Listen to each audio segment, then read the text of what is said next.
The Boston Renegades have won 5 straight national championships. The St. Louis Slam have won 4, but never at the Pro Division level. Today, these two teams meet in a rematch of the 2023 WFA Pro Division National Championship game.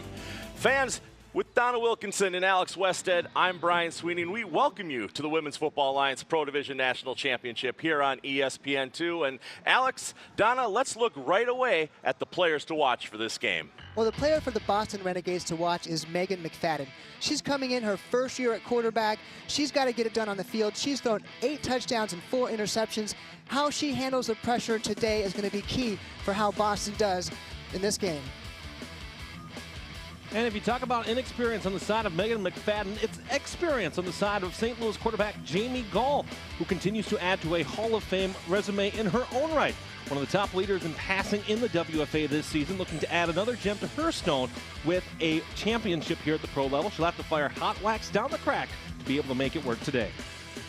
It's the St. Louis Slam. It's the Boston Renegades. They meet for the second time this season, but this time a championship is on the line. We will catch all the exciting action, including the kickoff, right after this on ESPN2.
Please come forward for the coin toss.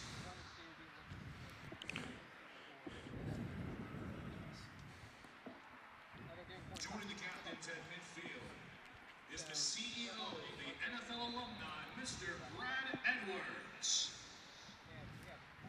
And thanks to his leadership, the NFL alumni and the Women's Football Alliance have announced their partnership, which will enhance the mission of caring for the community, caring for kids, and caring for our own.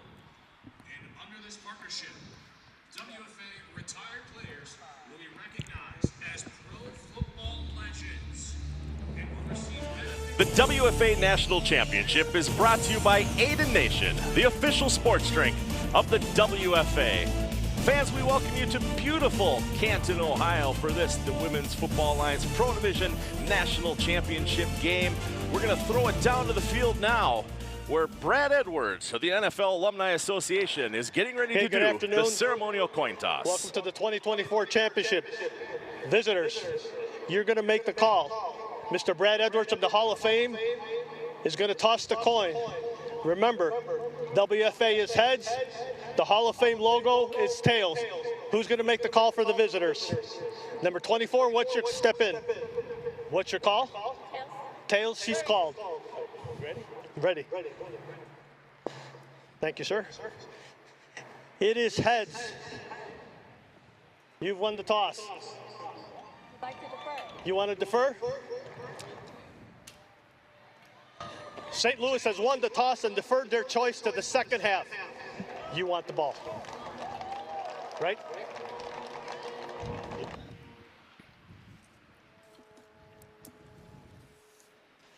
Okay, pick a goal. You receiving on that end? Okay. Turn your back. Brianna Gallo of the Boston Renegades makes an incorrect call on the coin toss. Flipped by the CEO of the NFL Alumni Association, Brad Edwards, who also played his professional football career Boston is for the receiving Minnesota the ball. Vikings, the Washington Redskins, and the Atlanta Falcons. With me up in the broadcast booth this year, as always, is Donna Wilkinson and Alex Wested. Donna, Alex, this is a rematch of last year's national championship. However, these two teams have already played each other once this season. Your thoughts? Well, last year Boston beat them 35-7 in the championship game.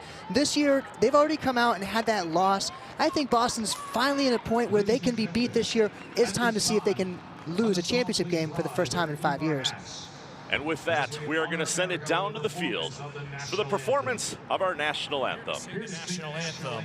Please welcome Kevin Black. The ASL interpreter this evening out of Canton High School is Susan Campbell. And now for our national anthem. Oh, say, can you see by the dawn's early lights what so proudly we held at the twilight last gleaming, whose broad stripes and bright stars through the perilous fight o'er the ramparts we watch, we're so gallantly streaming, and the rockets red glare,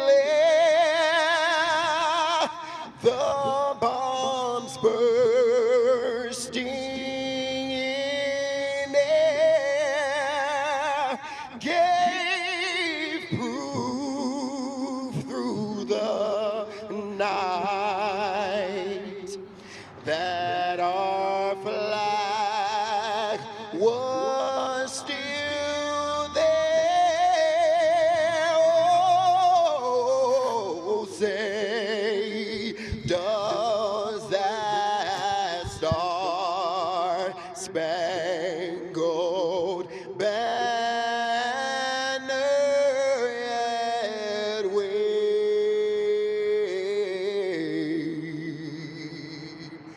o'er the land of the free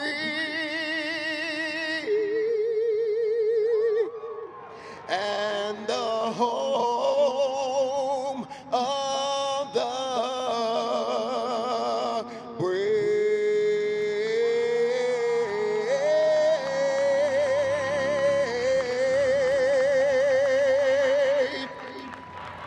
Kevin Black. A great rendition of our national anthem here to kick off the final game of a 4-game set this weekend at the Tom Benson Hollis Stadium in Canton, Ohio. Once again, Alex Wested, Donna Wilkinson up here with me in the booth. I'm Brian Sweeney. We'll meet our sideline reporters, Lois Cook and Matt Fargo, just a little bit later on. And something new for the Boston Renegades this year. is who's receiving those snaps. Allison Cahill, legendary quarterback in her own mind. She has had her retirement come to play, and she's being replaced by Megan McFadden. Alex, you and I have talked often this season. This game is going to come down to the quarterback play. Your thoughts on McFadden? Well, and you think about it, you know, why should anyone aspire to be a common man, an average man? Best of the lousiest, lousy of the best. That's not what McFadden has been this year for the Boston Renegades, and truly it's something that we're going to watch as we see this game. Now, Matt Fargo with a pregame interview.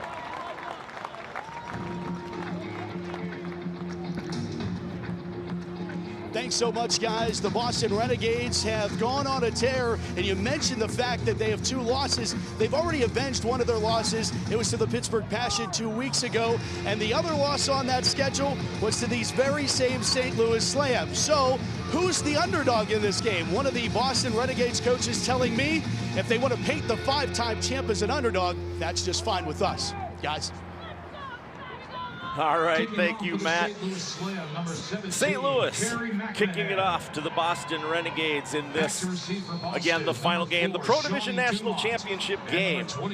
St. Louis looking to win their first ever at the pro level. Boston Renegades are looking to win their 6th straight.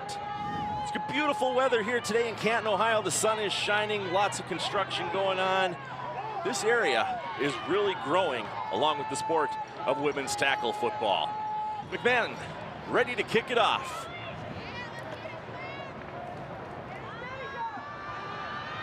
And we are underway.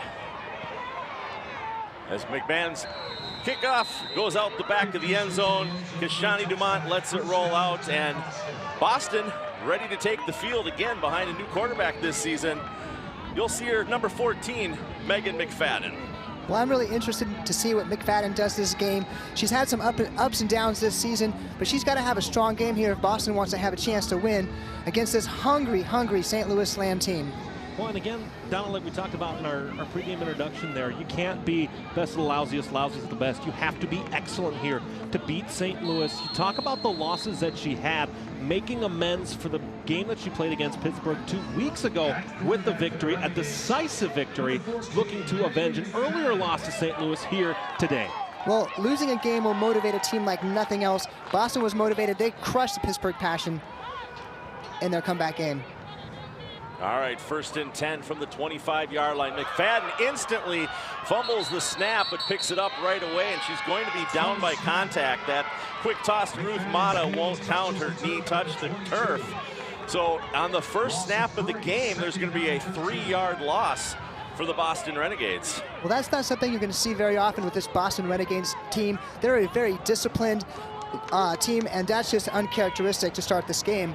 Maybe a pattern for things to come for the St. Louis Slam team. So this time, no problems with the snap. We do see a flag on the field on the close sideline after that pass is complete to Stephanie Pascal. She is pushed out of bounds. We're going to have to see what the flag is.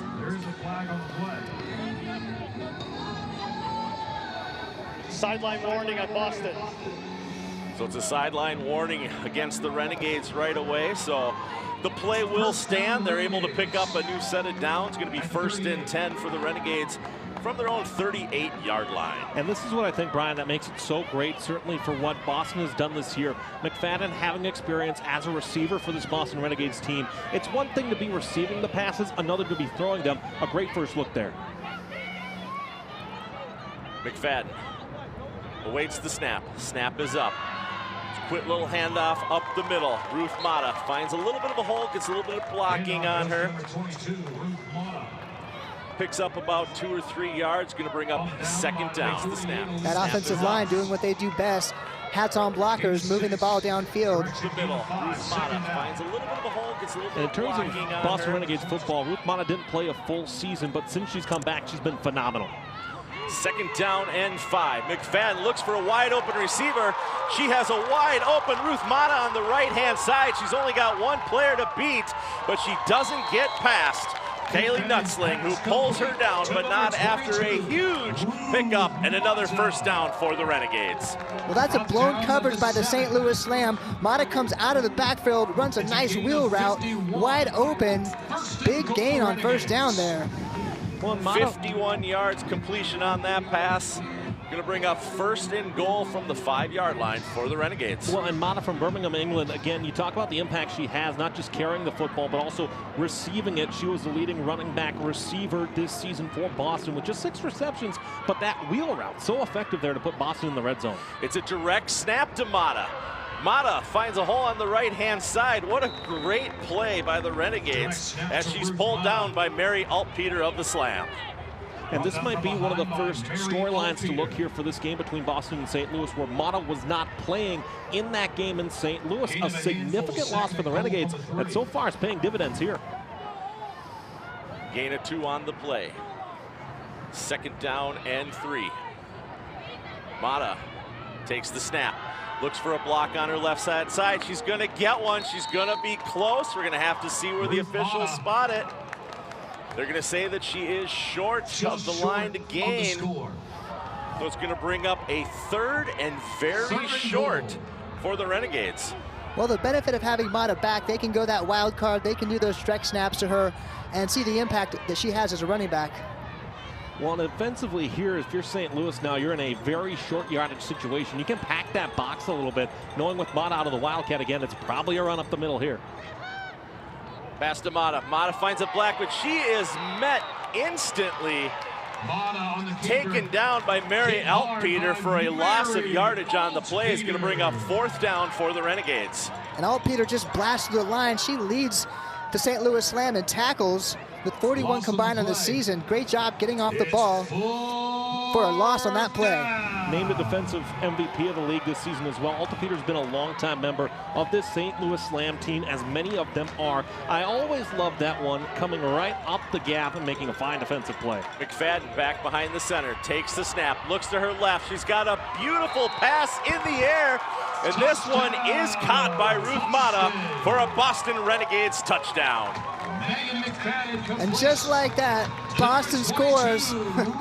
Mata again out of the backfield.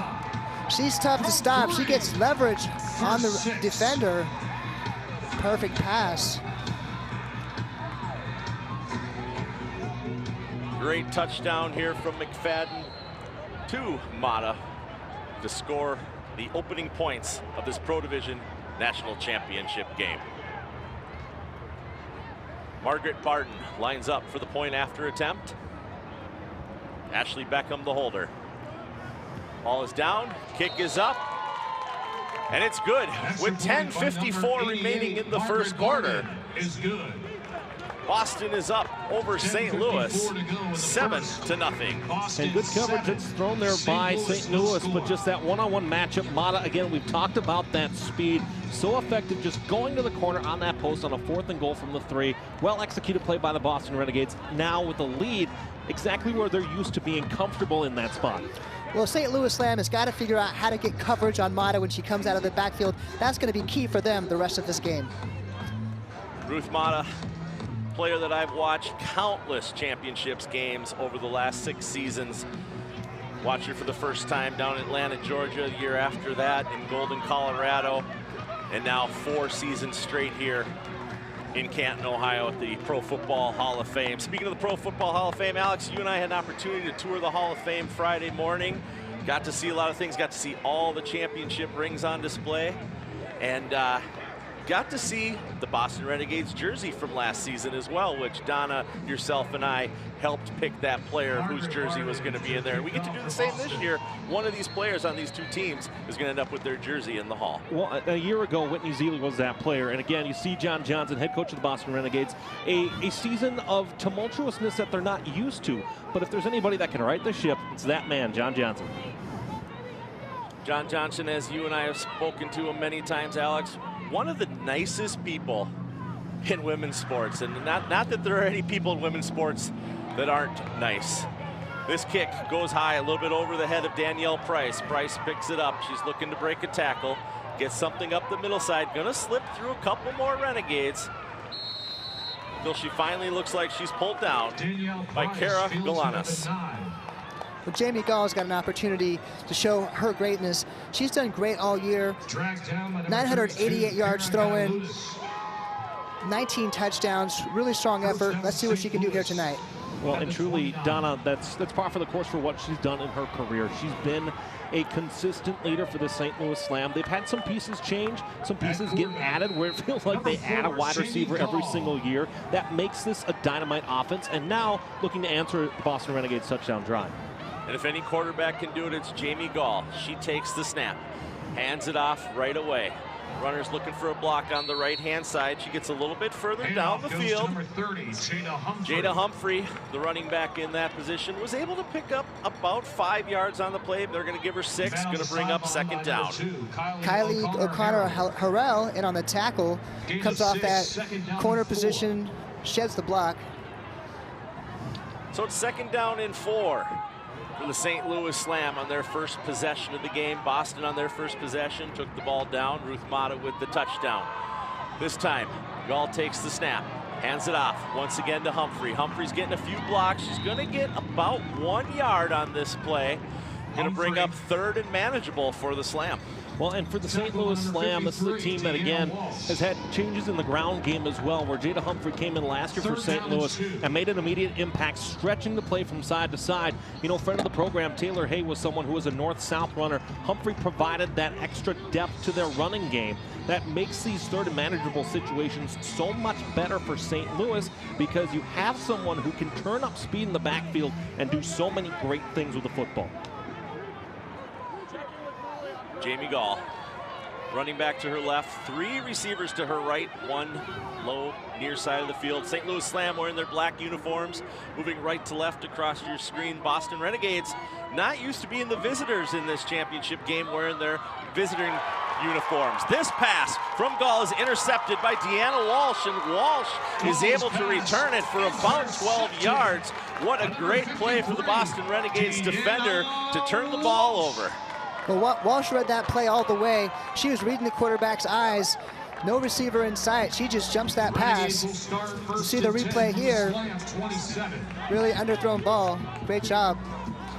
So 9 minutes and 9 seconds remaining here in the first quarter, and Boston sending their offense back out onto the field, only 7 yards away from the red zone. A great opportunity for them to increase their lead behind McFadden and Mata. Well, incomparable certainly to their game against Pittsburgh 2 weeks ago, where Pittsburgh miscues gave them opportunities to put the game out of reach early. McFadden, a quick little throw to Pasquale. Pasquale's met by a few St. Louis Slam players right away, including Brooklyn Devitt. Going to get back up to the original line of scrimmage. Going to be second down and 10 for the Renegades. Well, Adrian Smith up top put her hand up, thought she was going to be open. Megan McFadden goes down underneath instead. So this time Mata is lined up in the quarterback position. She awaits the snap. But instead, it's going to be a quick little pass to McFadden. McFadden hands it off to Mata. Mata finds a big hole on the left-hand side. She's only got 1 player to beat and can't beat Nutzling. So Ruth Mata in for her second touchdown of this early first quarter. Wow, you just can't stop Mata. In the air, on the ground. She's got speed. You see direct handoff here. Great pull by 99 and 55. That's Molly Winston. And number 55, Jessica Hayden, offensive line leading the way for that touchdown. Nutzling did everything in her power to push Mata out of bounds there at the end. Not quite enough, and Barden is back out for her second point after attempt.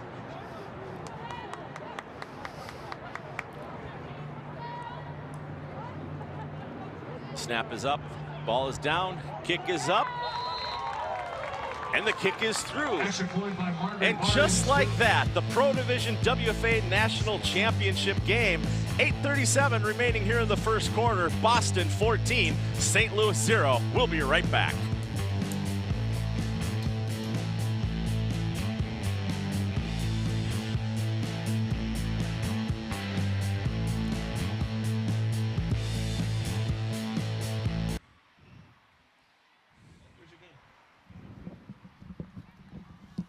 Spy on Mata.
The WFA National Championship is brought to you by Aiden Nation, the official sports drink of the WFA. We're only about 6 minutes and 23 seconds into this first quarter, and Boston already finds himself up over the St. Louis Slam by a score of 14-0 after Ruth Mata puts it into the end zone twice already this early game.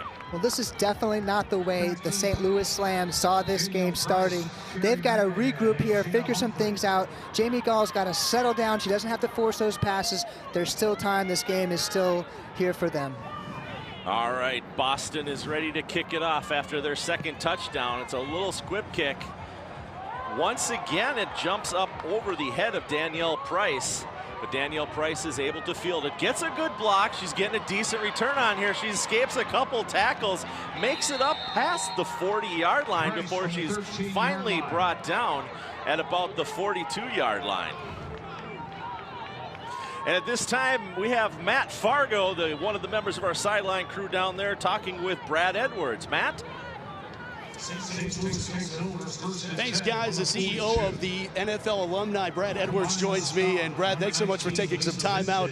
And why is it so important for the NFL alumni to support women's football in the WFA? Right. Well, for one thing, it's an amazing league. There are some amazing football players in the WFA. They've been around, for a long time. There's great history there.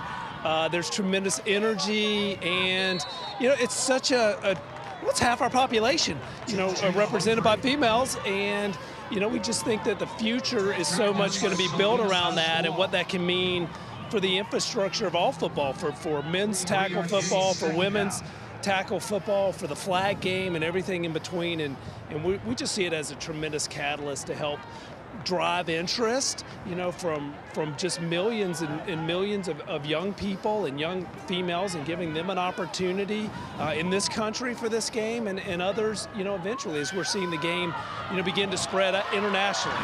You were talking earlier about being in the D.C. area and being able to see the D.C. Divas. I'm curious, what was your first reaction, your first game that you were able to get into the end zone for the St. Louis Slam?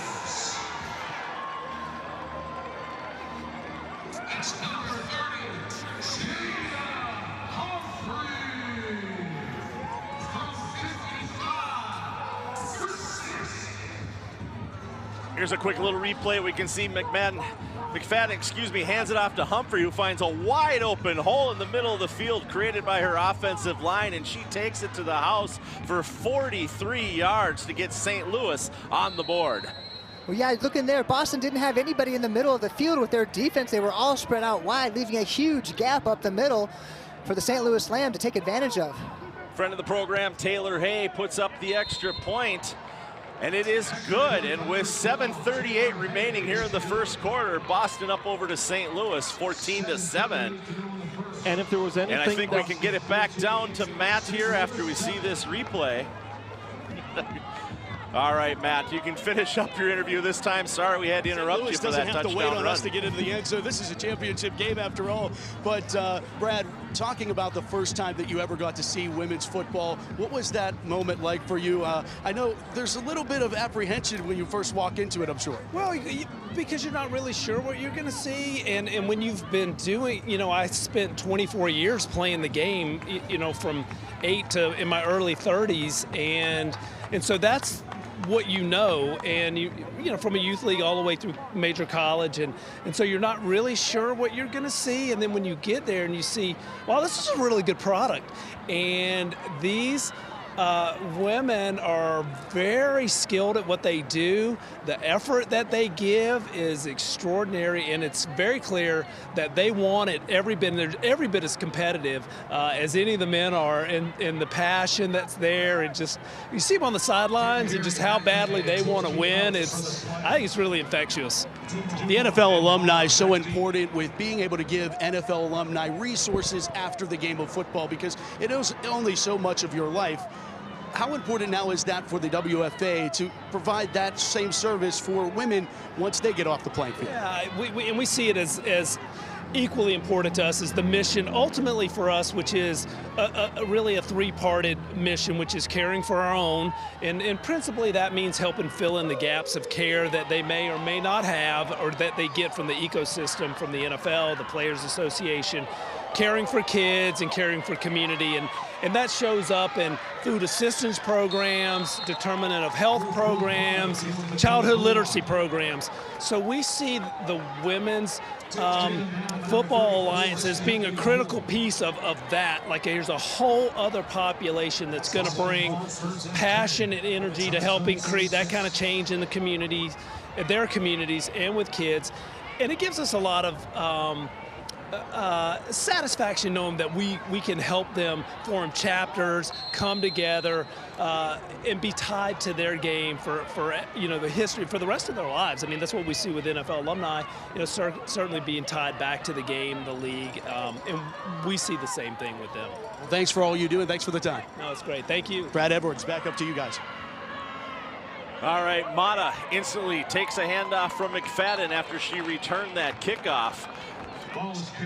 That time, so Mata returns the kickoff after that St. Louis score from the goal line up to about the 36-yard line. Then on 1st and 10, McFadden hands it off to Mata, and she's able to pick up another 8. So 2nd down and 8, and as you saw in the statistics there, Ruth Mata is already having a storybook game.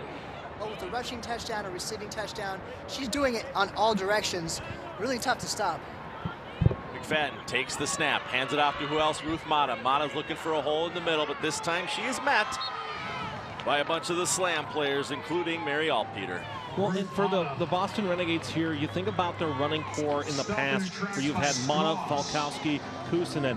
Falkowski hasn't gotten a carry yet. It's been Ruth Mata's show, but that works in the favor because when Mata gets tired, if Mata gets tired, you can switch to Falkowski, and that running game is still as effective as it was at the beginning. 3rd down and 1 here at the Women's Football Alliance Pro Division National Championship game. McFadden hands it off to Mata. Mata's going to have enough for the 1st down. Gets just past midfield to the 49-yard line of the St. Louis Slam, this time taken down by Alicia Strauss. Once again, offensive line just creating those holes, getting a good push up front. Easy 1st down for Mata. So a fresh set of downs for the Boston Renegades here at the Tom Benson Hall of Fame Stadium in Canton, Ohio. Home of the Pro Football Hall of Fame, who will be here a little bit later, about 5 days from now, for their first kickoff of the season. McFadden looks to her right, makes a beautiful pass that is caught by Kashani Dumont. Going to be enough to give them possibly a 1st down. All depends on where the spotting's going to be. And yes, sure enough, they're going to say it's 1st and 10 for the Boston Renegades. Well, Dumont does a great job of avoiding a couple tackles, finally being brought down by Danielle Price. Not before another 1st down.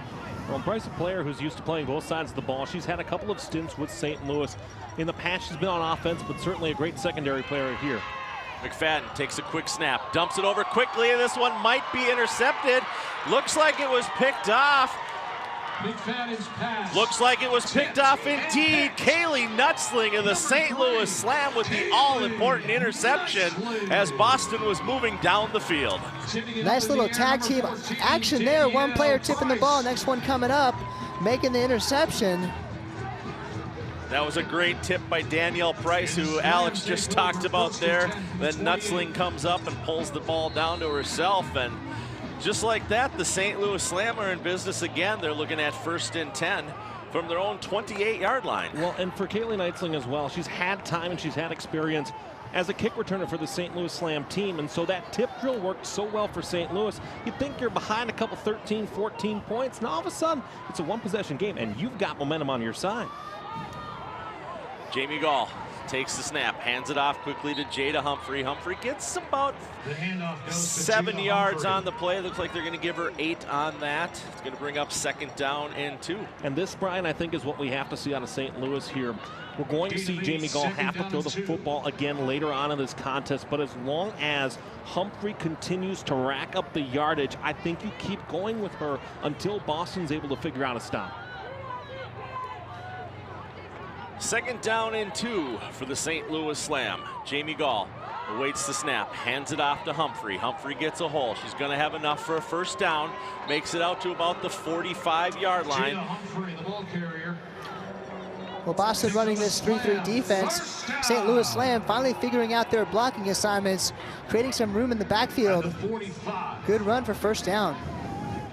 Taken down that time by Danielle Fournier of the Boston Renegades. Chains move up. 3 minutes, 53 seconds remaining in the first quarter. Boston 14, St. Louis 7. Alex, we talked pregame that this is going to come down to the quarterback comparisons in this game. We've already seen McFadden make a mistake. Is that going to be enough? Gall takes a snap, looks to her right, pitches it out. Going to be received there by Clara Morgan. Morgan moves up the field a little bit, able to pick up, looks like another first down. McNahan actually with that reception, apologize. And Brian, the best part about this matchup here, when you're talking about quarterback play, it's who blinks first. Well, Jamie Gall did with an interception that turned into points for the Boston Renegades, but then points on the other side. We'll see what happens here on this drive where the interception thrown by McFadden by great defensive effort by St. Louis. Again, if the Slam are able to capitalize here with 7 points on this drive, then all of a sudden that battle's back even, where you have the veteran and the rookie battling head-to-head. So fresh set of downs, 1st and 10, handed off right away to Humphrey, busts through the center of the lines, able to pick up a quick 4. Quick 4 before she stopped there at the line by Deantra Smith. St. Louis relying on this running game, still doing a good job of getting those initial blocks, giving the running back some room. If you can pick up 4 or 5 yards on each play, you're going to keep moving those chains. Second down and 6. Gall running back to her right. Receiver split to her left, one up top. Drops back, looks to her left, lets the ball go. It's in and out of the hands of McMahon. And that one was almost intercepted as well by Mariette Martinez of the Renegades. And we've seen Jamie Gall over her years in St. Louis being a quarterback with a plus level of arm and certainly the velocity on it. She's got chemistry with the receivers between McMahon, between Richardson, Block, and Knightsling. Kiana Smith has had some receptions, Jada Humphrey as well. There's depth to this wide receiving core, but settling down and just letting the ball do its work, I think would prevent another potential turnover. 3rd down and 6.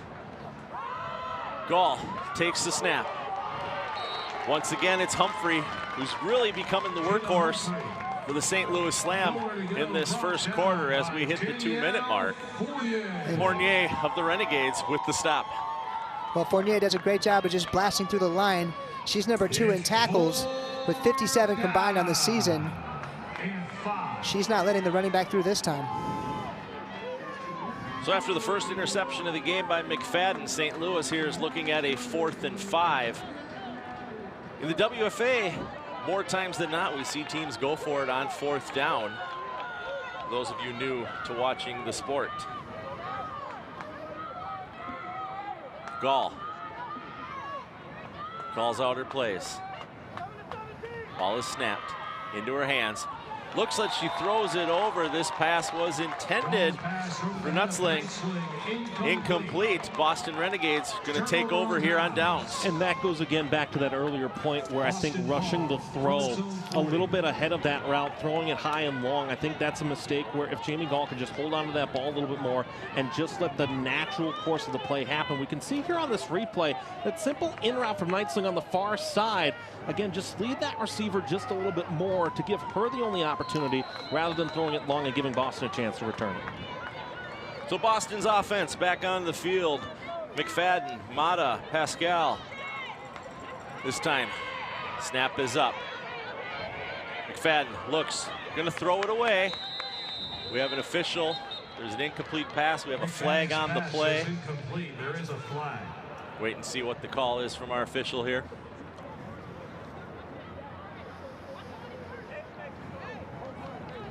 Well, and that could be from that side.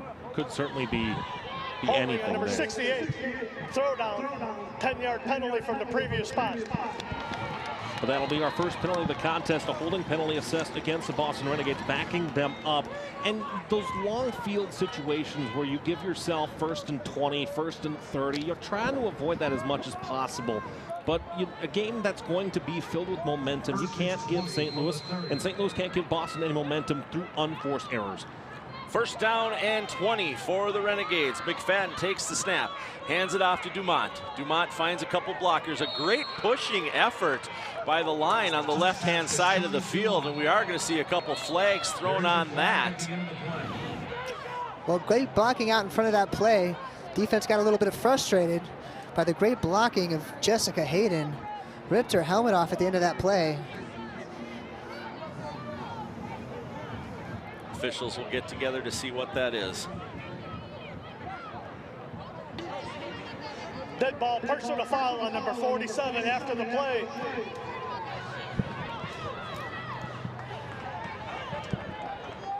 And there again, you talk about unforced errors. You can see at the end of the play here, it's that personal foul that goes against Brooklyn Devitt as she just ripped off the helmet of Jessica Hayden.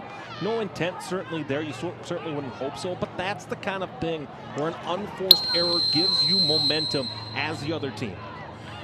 1 minute remaining here. Boston with a fresh set of downs thanks to the penalty on the St. Louis Slam. The snap is up. It's handed off to Mata. Mata finds a block on the right-hand side. She's going to pick up an easy 5 or 6 yards here before she was finally taken down by Straws. We'll have to see where the official marking is. Well, we see Straws on the play when Mata went out wide. At least they've got somebody on Mata now when she goes in motion. Yeah, it's truly been the Humphrey and Mata show so far in this first quarter as we hit the 20-second mark remaining. McFadden takes the snap. This time she's throwing it out to Mata, but there's great coverage by Straws, and this one's going to fall incomplete and bring up 3rd down. Well, on a carbon copy here, Brian, of that wheel route that they try to work with Mata was successful in the early stages on that first drive for the Boston Renegades. Not as much here. Again, because of that great coverage that's thrown into this play by St. Louis. You know, it's a ball that's thrown long, but well-positioned certainly by St. Louis to not give Mata the chance to get to it, and it falls incomplete. 3rd down upcoming. McFadden, Mata, both in the backfield. McFadden takes the snap, airs it out wide. This time it was intended for Dumont as it falls incomplete. Only 5 seconds clicked off the clock, so we're going to get an opportunity for a 4th down play here. Still in the first quarter. Price with excellent coverage that time against the Renegades receiver. Big 4th down play here for Boston. Hoping to keep this drive alive. St. Louis, on the other hand, needs a stop.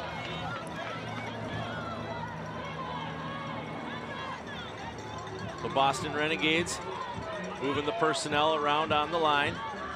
Already with a 4th down conversion today, Brian. Watch that top side of the screen. That's where Mata shifted to. McFadden takes the pass, looks to the top side of the screen, just like you stated.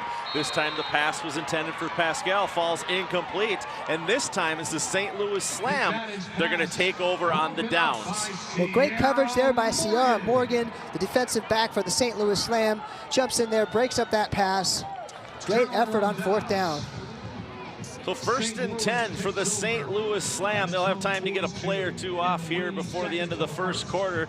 They're going to take over 1st and 10 from their own 42-yard line, trailing the Boston Renegades by just a single touchdown here late in the first quarter. Jamie Gall, quarterback for the St. Louis Slam, had one of the better seasons of her career so far. She would love to cap it off with the national championship, the first for the St. Louis Slam at the pro division level of the WFA. They've won 4 at the lower levels, never anything at the top level. This is a quick pass to Carrie McMahon off to the right-hand side. McMahon is met by a couple of St. Louis Slam players where they force her out of bounds, and that's where we're going to see the end of the first quarter happen. Visit Canton brings you this first quarter highlights, and what else is it going to be? Touchdown to Mata, and a touchdown to Humphrey. It was great action.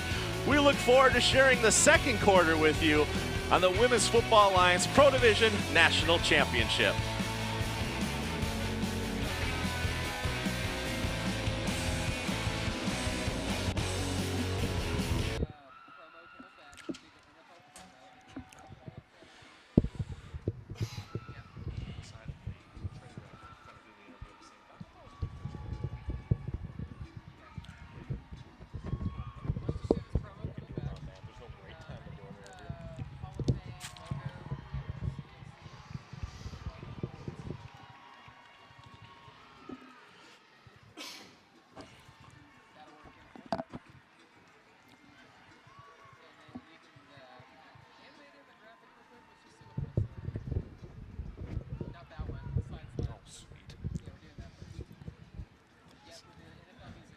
See, next thing we need is pictures to put in for graphics like that.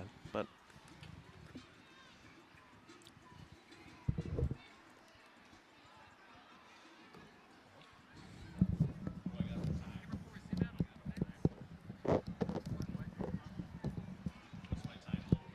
This is about the score of last game, wasn't it?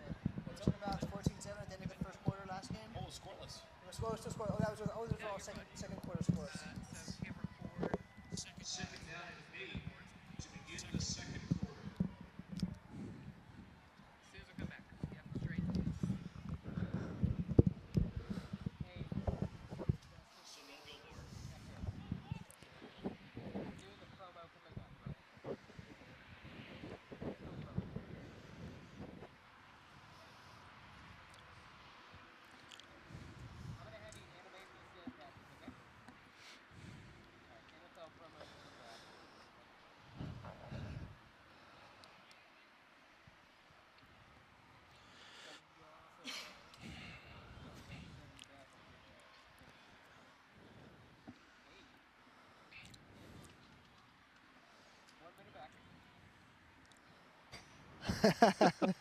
oh, you're TikToking And again. Brian with the dance.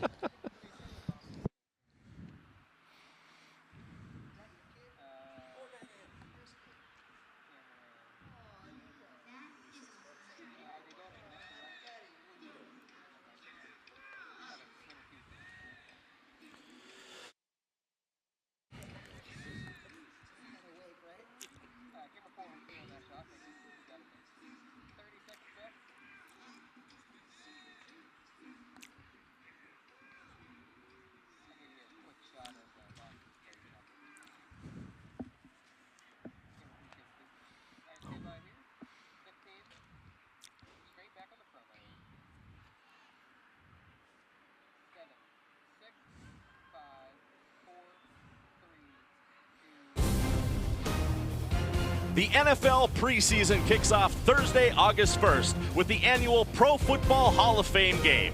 The Houston Texans take on the Chicago Bears at 8 Eastern, 5 Pacific on ESPN, ABC, and ESPN Deportes. Joe Buck and Troy Aikman have the call with Lisa Salters on the field. Our coverage begins with a special edition of Monday Night Countdown at 7 Eastern and 4 Pacific. You know, Brian, that quarterback matchup in that Hall of Fame game between C.J. Stroud for the Houston Texans and Caleb Williams for the Chicago Bears, it's a pretty similar quarterback matchup to what we have today. A rookie and a playoff veteran. We welcome you all back to the Women's Football Alliance Pro Division National Championship game. Start of the second quarter, Boston Renegades up 14-7 over the St. Louis Slam, and it's that Slam that has the ball as Jamie Gall accepts the snap, hands it off right away to Jada Humphrey, and she runs into a wall of Boston Renegades defenders, including Darcy Leslie. Yeah, Spring Gamble's in there as well. Just a whole host of defensive players in there making that tackle. Boston likes to swarm to the ball. You see it there. And it's a similar defensive effort for what we've seen from both of these teams. Boston, the 4th best defense in the WFA Pro. St. Louis, the 3rd best. Swarm to the ball, group tackling, textbook for what you're looking for on the defensive side of the ball. 6 yards gained on that play, 3rd down and 4. Beautiful pass, nobody in the area, however. She was looking to get it to Sydney Block, and unfortunately Block couldn't quite get there, so it's going to bring up 4th down for the Slam. Well, Boston brought pressure off the edge with their outside linebackers. Good job picking up that pressure, just unable to get the ball to her receiver. And it's the first time, Donna, that we've really seen Boston throw pressure in Jamie Gall today so far in this contest. And Gall, again, you think about waiting for the play to develop. Well, that's the first time where Boston's forced a throw quickly by Gall. You can certainly see, and Gall has done over the course of their career, where she just takes it and runs with it. You could have had that there, but even too, Boston defensively had many of the running lanes closed off. And so just throw it away and hope for another day. So the first time this game, we're going to see a punt as Kylie waits deep for the Renegades. Snap is up, but no, they're not going to punt it. It is a fake, and what a great job it is as she's going to find plenty of room to move down the field. That's Carrie McMahon that's going to bring it in for a St. Louis Slam touchdown. Number 17, Carrie McMahon. And there you have it, right when you think they're going to punt. Pulls that ball down. Carrie McMahon, great job making a player miss right here, number 2. That's O'Connor Harrell coming in for the tackle. And she's off to the races. And that's the exact gutsy decision for McMahon, where you want to see some creativity on offense, catch Boston asleep. It's not something that we see happen a lot, but again, credit to St. Louis. Gutsy play call on the fake punt. Taylor Hay out to attempt the second point, looking to tie this game up, and her kick is up. And just like that in the second quarter, 58 seconds into it, we're tied 14-14. We'll take one more look at this beautiful touchdown run by Carrie McMahon for the St. Louis Slam. And it's not so much the running of McMahon that creates this opportunity, it's the blocking on her way. It's thrown by Devon, it's thrown before by Alta-Peter. There's some really good stuff that happened on that fake punt where you need those lead blockers, those gunners to create space for the runner to run, and that's exactly what she did there. She did. She ran to the natural hole. A lot of space there for her on that right-hand side. Great job taking advantage of what the defense gave her and what her offensive line could do to get those blocks. And head coach Quincy Davis and the rest of his coaching staff over there for the St. Louis Slam have decided after last season, when they came into this game and didn't quite have the outcome that they wanted, that this year for the national championship, they're playing with their full heart. And that was a question that we asked on Road to Canton this week, the weekly show that the WFA puts on. How does the St. Louis Slam learn from the miscues that they had in this game a year ago? Well, you know, a slow start, 2 touchdowns by Boston early, 1 off of a turnover, but they've been able to withstand it and now pull back even in this contest. 14:02 remaining in the second quarter. After scoring a touchdown, McMahon ready to kick off the ball for the St. Louis Slam to the Boston Renegades. The kick is up, and it's a very short kick. Gonna have to see what happens. Takes a great bounce here. This could be considered an onside kick. This definitely went 10 yards. St. Louis is saying it's their ball. Let's see what happens here. We've got a flag on the field down at the 33-yard line. All right, so we're gonna have to see what the flag is. There is a flag where the ball was kicked. Well, if this stands, this is one gutsy decision after another by the St. Louis Slam coaching staff. Looks like the ball's going back. That's a 5-yard penalty. We're going to re-kick that play. Well, offsides on the St. Louis Slam is going to cause them to have to re-kick this ball. Great opportunity for the Slam here. Great job recovering what didn't really look like an intentional onside kick, but they got it nonetheless. When you look at that too, you know, you think about doing an onside kick and kicking it right at that right spot of the line, hope for a bounce. That just found a hole. I've never seen an onside kick do this, where it gets great hang time, it finds a hole, but the Renegades don't collapse on it, and St. Louis doesn't go at it later until all of a sudden it's that second level that comes back to the ball. It may, of course, not going to matter now, but a great stroke of luck that St. Louis has found himself on lately. Great job by Nutzling covering that up there too. So St. Louis going to have to kick again, and Nutzling's actually going to do the kick herself this time as McMahon runs over to the sideline here. So we're going to give him another opportunity for St. Louis to kick the ball off here. Nutzling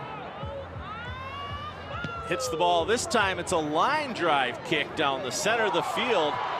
Mishandled by the Boston Renegades. That's Dumont that's not able to handle it, but she's able to pick it up. She's getting some yards on the play, and it's Nutzling, the kicker, that pulls her down. So with that, the Boston Renegades are going to be looking at a 1st and 10, but first let's send it down to the 4th member of our crew today, Lois Cook. Lois?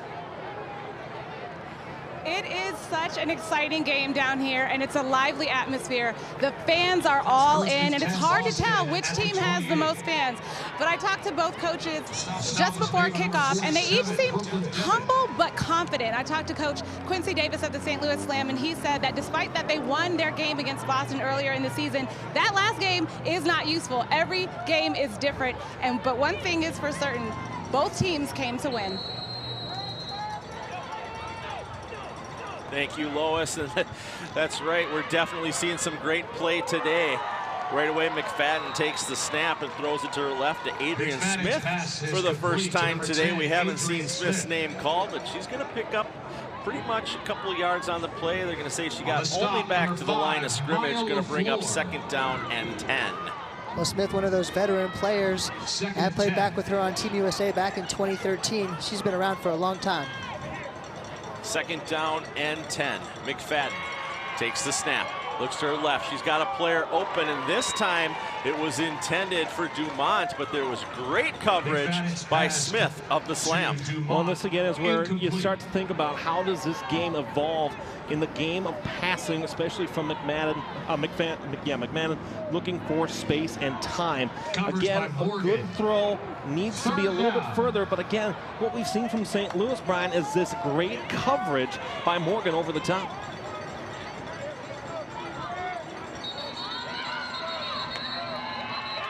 Flag on the play. Quick flag on the play there at 3rd down and 10 for the Renegades. False start on the offense, number 60, 5-yard penalty. Repeat for that penalty is going to go against Ashley Beckham from East Carolina University. And there we see the head coach of the St. Louis Slam, Mr. Quincy Davis, another great representative of the St. Louis area. Actually, both these teams have great representatives in their coaching staff. Couldn't be happier every time I have an opportunity to talk to either one of them. McFadden unloads the ball. It's not going to be enough for a 1st down, but it is going to definitely shorten the field as that pass was complete to Margaret Barton. Well, yeah, in this position on the field, I did have a feeling Boston might go for it. They do bring on the punting team, but always watch for a fake with Boston in this situation. Well, and certainly we know that now. Again, good protection for McFadden, rolling out to the right, and credit the receiver finding a hole in that zone that St. Louis had thrown. St. Louis defending for the 1st down yardage, and they did a great job of limiting Boston to pick up there. But again, 4th and 3, this might be where you look at a fake punt here again. Sydney Block back deep for St. Louis, waiting for the punt. It's a bad snap. She does get it off. She's going to let it go over her head, does the right thing here. The ball's going to roll to a stop at about the 18-yard line. So 12-19 remaining here in the 2nd quarter. Alex, we talked a little bit earlier when Visit Canton was the sponsor of the 1st quarter highlights. You and I had an opportunity yesterday to meet with a couple of the people from the Visit Canton, and we had a wonderful breakfast at the Still House at Gervasi Vineyard, which was really quite exciting, beautiful place. Well, and I think a lot of people, you think of Canton, Ohio as the home and the birthplace of professional football.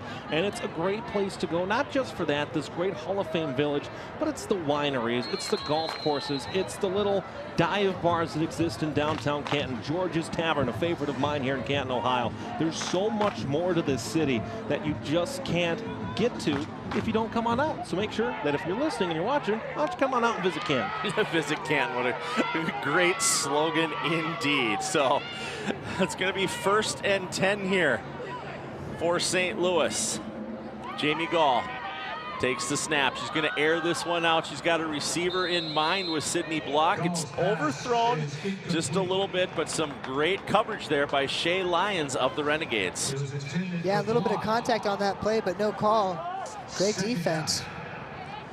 So those of you watching at home, if Alex, myself, or any of the players look a little slower, tired today, we did have a early morning fire alarm at the hotel that most of the teams are at, and had to go down 8 flights of stairs and evacuate the building till we got the all clear. But there was no fire. Everybody made it back to their rooms safely. This time, a quick handoff from Gall to Humphrey. Humphrey's met instantly at the line of scrimmage. She's going to get probably an extra 4 yards based on the push, thanks to her offensive line people pushing her through the hole.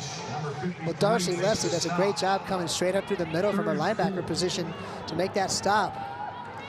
St. Louis Slam today, Brian and Donna, they are 0 for 4 on 3rd down conversions with a turnover on one of those 3rd down opportunities. If you're St. Louis, you'd love to see a conversion here because, again, field position, that battle that gets set up by the punt game, you're looking to convert, at least give yourself a little more breathing room for your defense. Those of you watching at home, you're in for a treat the rest of this game as it's 14-14 here. 3 minutes into the second quarter, and the Boston Renegades decide to burn a timeout. You're watching the Women's Football Alliance Pro Division National Championship game. St. Louis and Boston tied currently at 14. We'll be right back after this on ESPN2.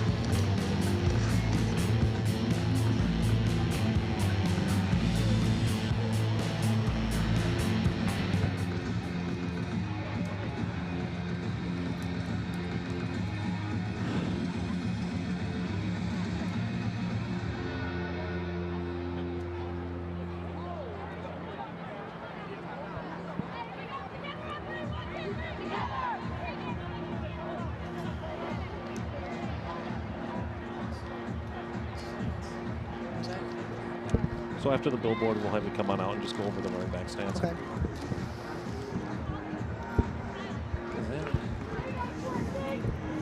That's just the first quarter stats, right? Perfect. Okay. How come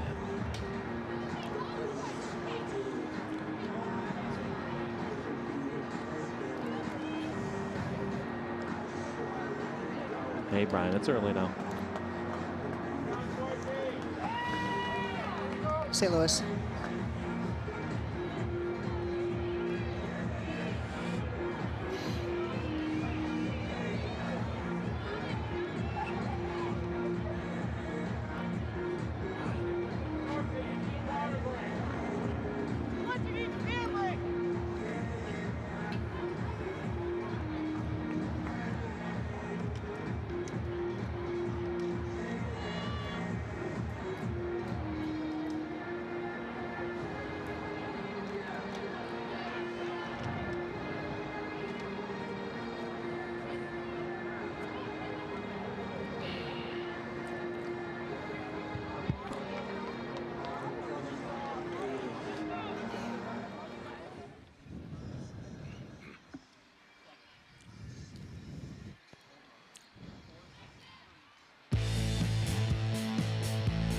The Women's Football Alliance National Championship is brought to you by Aiden Nation, the official sports drink of the WFA. We welcome you back to this exciting game. And Alex, the first quarter, some great stats for these two players. Well, and both of these running backs have been relatively toe-for-toe with each other in terms of the stats. Donna, what have you seen from these two over the first 15 minutes? Well, Ruth Mata did a great job starting this game, getting her touches.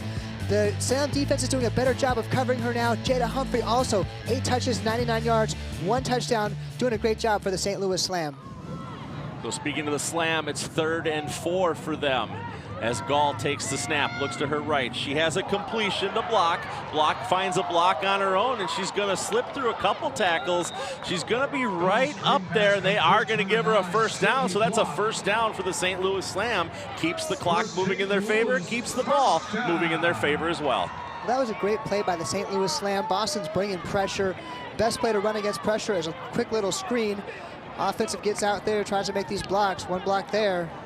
And that's enough for a first down. And Block will go to a knee here. And it's a good screenplay that's set up by St. Louis. Rather than going to the outside, cut back to the inside where there's space. Well designed by the Slam, creating opportunities for their offense on that play. And their first 3rd down conversion of the day, now 1 for 5. Go back to what we were talking about before the break, Alex, with the Visit Canton and the little winery there. Great area, weddings. They have a spa there if anyone wants to get like a massage, a facial, anything like that. If I would have had more time this weekend, I think that's where you probably would have found my vainness. And then again, too, it just goes to the great area that this Canton, Ohio spot is. It's an hour south of Cleveland, hour and a half to the west of Pittsburgh. It's really convenient to get to if you're trying to go for a weekend or a week or a Hall of Fame enshrinement, as will be on Thursday. So it's a fresh set of downs for the St. Louis Slam and their quarterback, Jamie Gall, as she looks to the sidelines to get the call from her head coach, Quincy Jones. Other coaches over on that side, Mert Davis, Emmanuel Gamble, Adam Hamilton, Luther Johnson. We've got a flag on the play here. Looks like it's going to be a delay a game against St. Louis. Now, Alex, this is something that you and I have talked about quite often on these broadcasts, and how the players are not used to a visual clock in the end zone for the play. Well, and I said a year ago that someday archaeologists and paleontologists will sift through the rubble that is Tom Benson Hall of Fame Stadium, and they will find the charred remains of that play clock. It's an adjustment St. Louis had challenges with last year, and they need to continue to make the adjustment here this year. Gall takes the snap, hands it off to Humphrey. Humphrey finds a little bit of a hole. Looks like she's going to pick up about 1 yard after that penalty, so it's going to be 2nd down and 13. Boston defense stringing out that play. Spring Gamble, linebacker, in on the tackle. Gain of 2, 2nd down and 13. Gain of 2 is the official call for Jada Humphrey on that play, as we wait to see what is the next trick up Quincy's sleeves here. Jamie Gall sees Boston. Boston's defense not quite knowing what to do. We can see their players kind of questioning each other. This time it's another handoff to Humphrey. Humphrey finds a hole, gets up past the original line of scrimmage with an additional 2 yards as well before she's taken down by Darcy Leslie. And what a stick by Darcy Leslie, firing off from her outside linebacker position. Just giving a crush in her. Nice hit. So it's going to be 3rd down and 8 for the Slam, looking to win their first championship at the Pro Division level, having won 4 at the lower levels in the Women's Football Alliance. For the Boston Renegades, this is nothing new to them. They've played in this game the last 7 seasons straight, including this one, winning 5 of those last 6. Quick little route for the St. Louis Slams, not going to get them quite enough for the first down, as this time the pass was complete to McNahan as she gets back up there. Going to be 4th down and 2. Well, and it's one of those screenplays again for Boston where they try to work it. They did it on the near side to make a big play that was gained. They tried it to go on the top side that time, didn't quite go with the same level of success. Now you're sitting here at 4th and 2, and I think that if you're trailing in a game or we're later in the game, I think this is a different conversation to have. But, you know, I think with St. Louis, what we've seen out of their special teams unit today is they aren't afraid to make big play calls, whether it be that onside kick attempt that was called back due to a penalty or the fake punt that resulted in a touchdown. They're not afraid to make a big gutsy play here. O'Connor Harrell for the Renegades awaits the punt. The punt is up. We do have a flag on the play, so if it's anything like the last time, it's probably going to be offsides on St. Louis, looking at where it came from. We'll definitely have to look at the officials here to see what it is, but indications are saying that this time it might be on the Renegades. Offsides on the defense, number 15. 5-yard penalty, that'll be 1st down. Sure enough, it was a lined up on the in the neutral zone there, offsides by the Boston Renegades. There you can see the player jump in right before the snap, and that is enough because of that penalty to move the chains for St. Louis. It's now 1st and 10. And it's one of, again, we talk about the mental miscues that can give a team momentum there. You talk about punting and having the ball, where now all of a sudden this drive gets extended for St. Louis. She tried so hard to pull that body back, but the snap came, and good on St. Louis for being aware for it, making the snap go early. So second mental miscue for the Renegades today, the first being the interception thrown by McFadden. This time was lining up offsides for the defense there in the punt attempt. So it's a quick little handoff for Humphrey. She's able to spin through, get about 4 yards on this play. Going to be 2nd down and 6 for the Slam. Once again, calling Spring Gamble's name in on the tackle. But this offensive line doing a good job, just giving her enough room to get those few key yards. And importantly for the Slam defense too, Donna, they're keeping Boston on the field here. This is the longest drive that they have had so far today. This now the 8th play.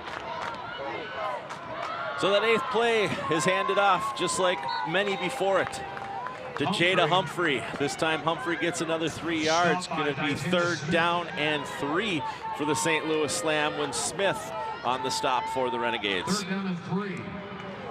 And yeah, like you said, Alex, this is just a great drive by the St. Louis Slam, keeping the Renegades offense off the field. That's one of the most important things you can do against this Boston team, because they score fast and they score hard when they've got the ball. Well, there's that. And so we'll take a look and see what happens here on 3rd down and 3. Jamie Gall awaits the snap. The snap is up. Gall drops back in the pocket. She's going to throw it to the right, but she underthrows her receiver. This time it was intended for Amanda Richardson. Incomplete. Boston Renegades there with Kara Gulanis on the coverage.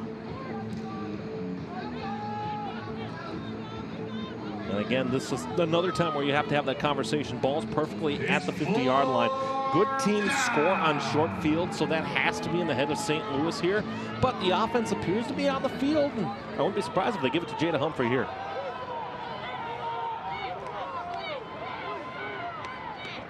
So they're going for it on 4th down this time. They're hoping to see if they can get Boston to jump off sides and get another free 1st down. Humphrey moves to Gall's left, back to her right. Ball is snapped. Quick little pitch to Humphrey. What a great play. Humphrey's got a hole after getting a great block there. She's finally forced out of bounds by Brianna Gallo, but another great play by the Slam on a 4th down opportunity. And that's a really great call. Little shovel pass. You got the Boston defense rushing in there really hard. Gets right behind the defense, and she puts on the Jets to get a big 1st down for the St. Louis Slam. And as much as St. Louis has struggled on 3rd down today, now 2 for 3 on 4th down conversion attempts, they've been excellent on those do-or-die situations. You love to see it.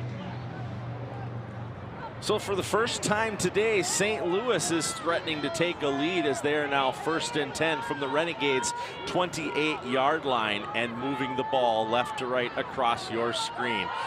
It's another handoff. This time looks like it was quite the tackle.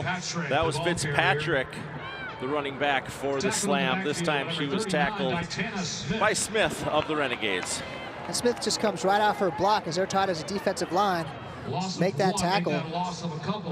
2-yard loss on the play. And Donna, we're at the point here now where you're looking at clock management, where you're getting closer to halftime already. It's one thing, and the big absence for Boston, of course, is Allison Cahill. She hasn't played a single snap at all this season. And McFadden, you don't know if she can do all of the things, and certainly Boston thinks so, but you don't know if she has the full strength. We've seen it in good moments, but can she lead a full drive in a 2-minute drill? We'll find out.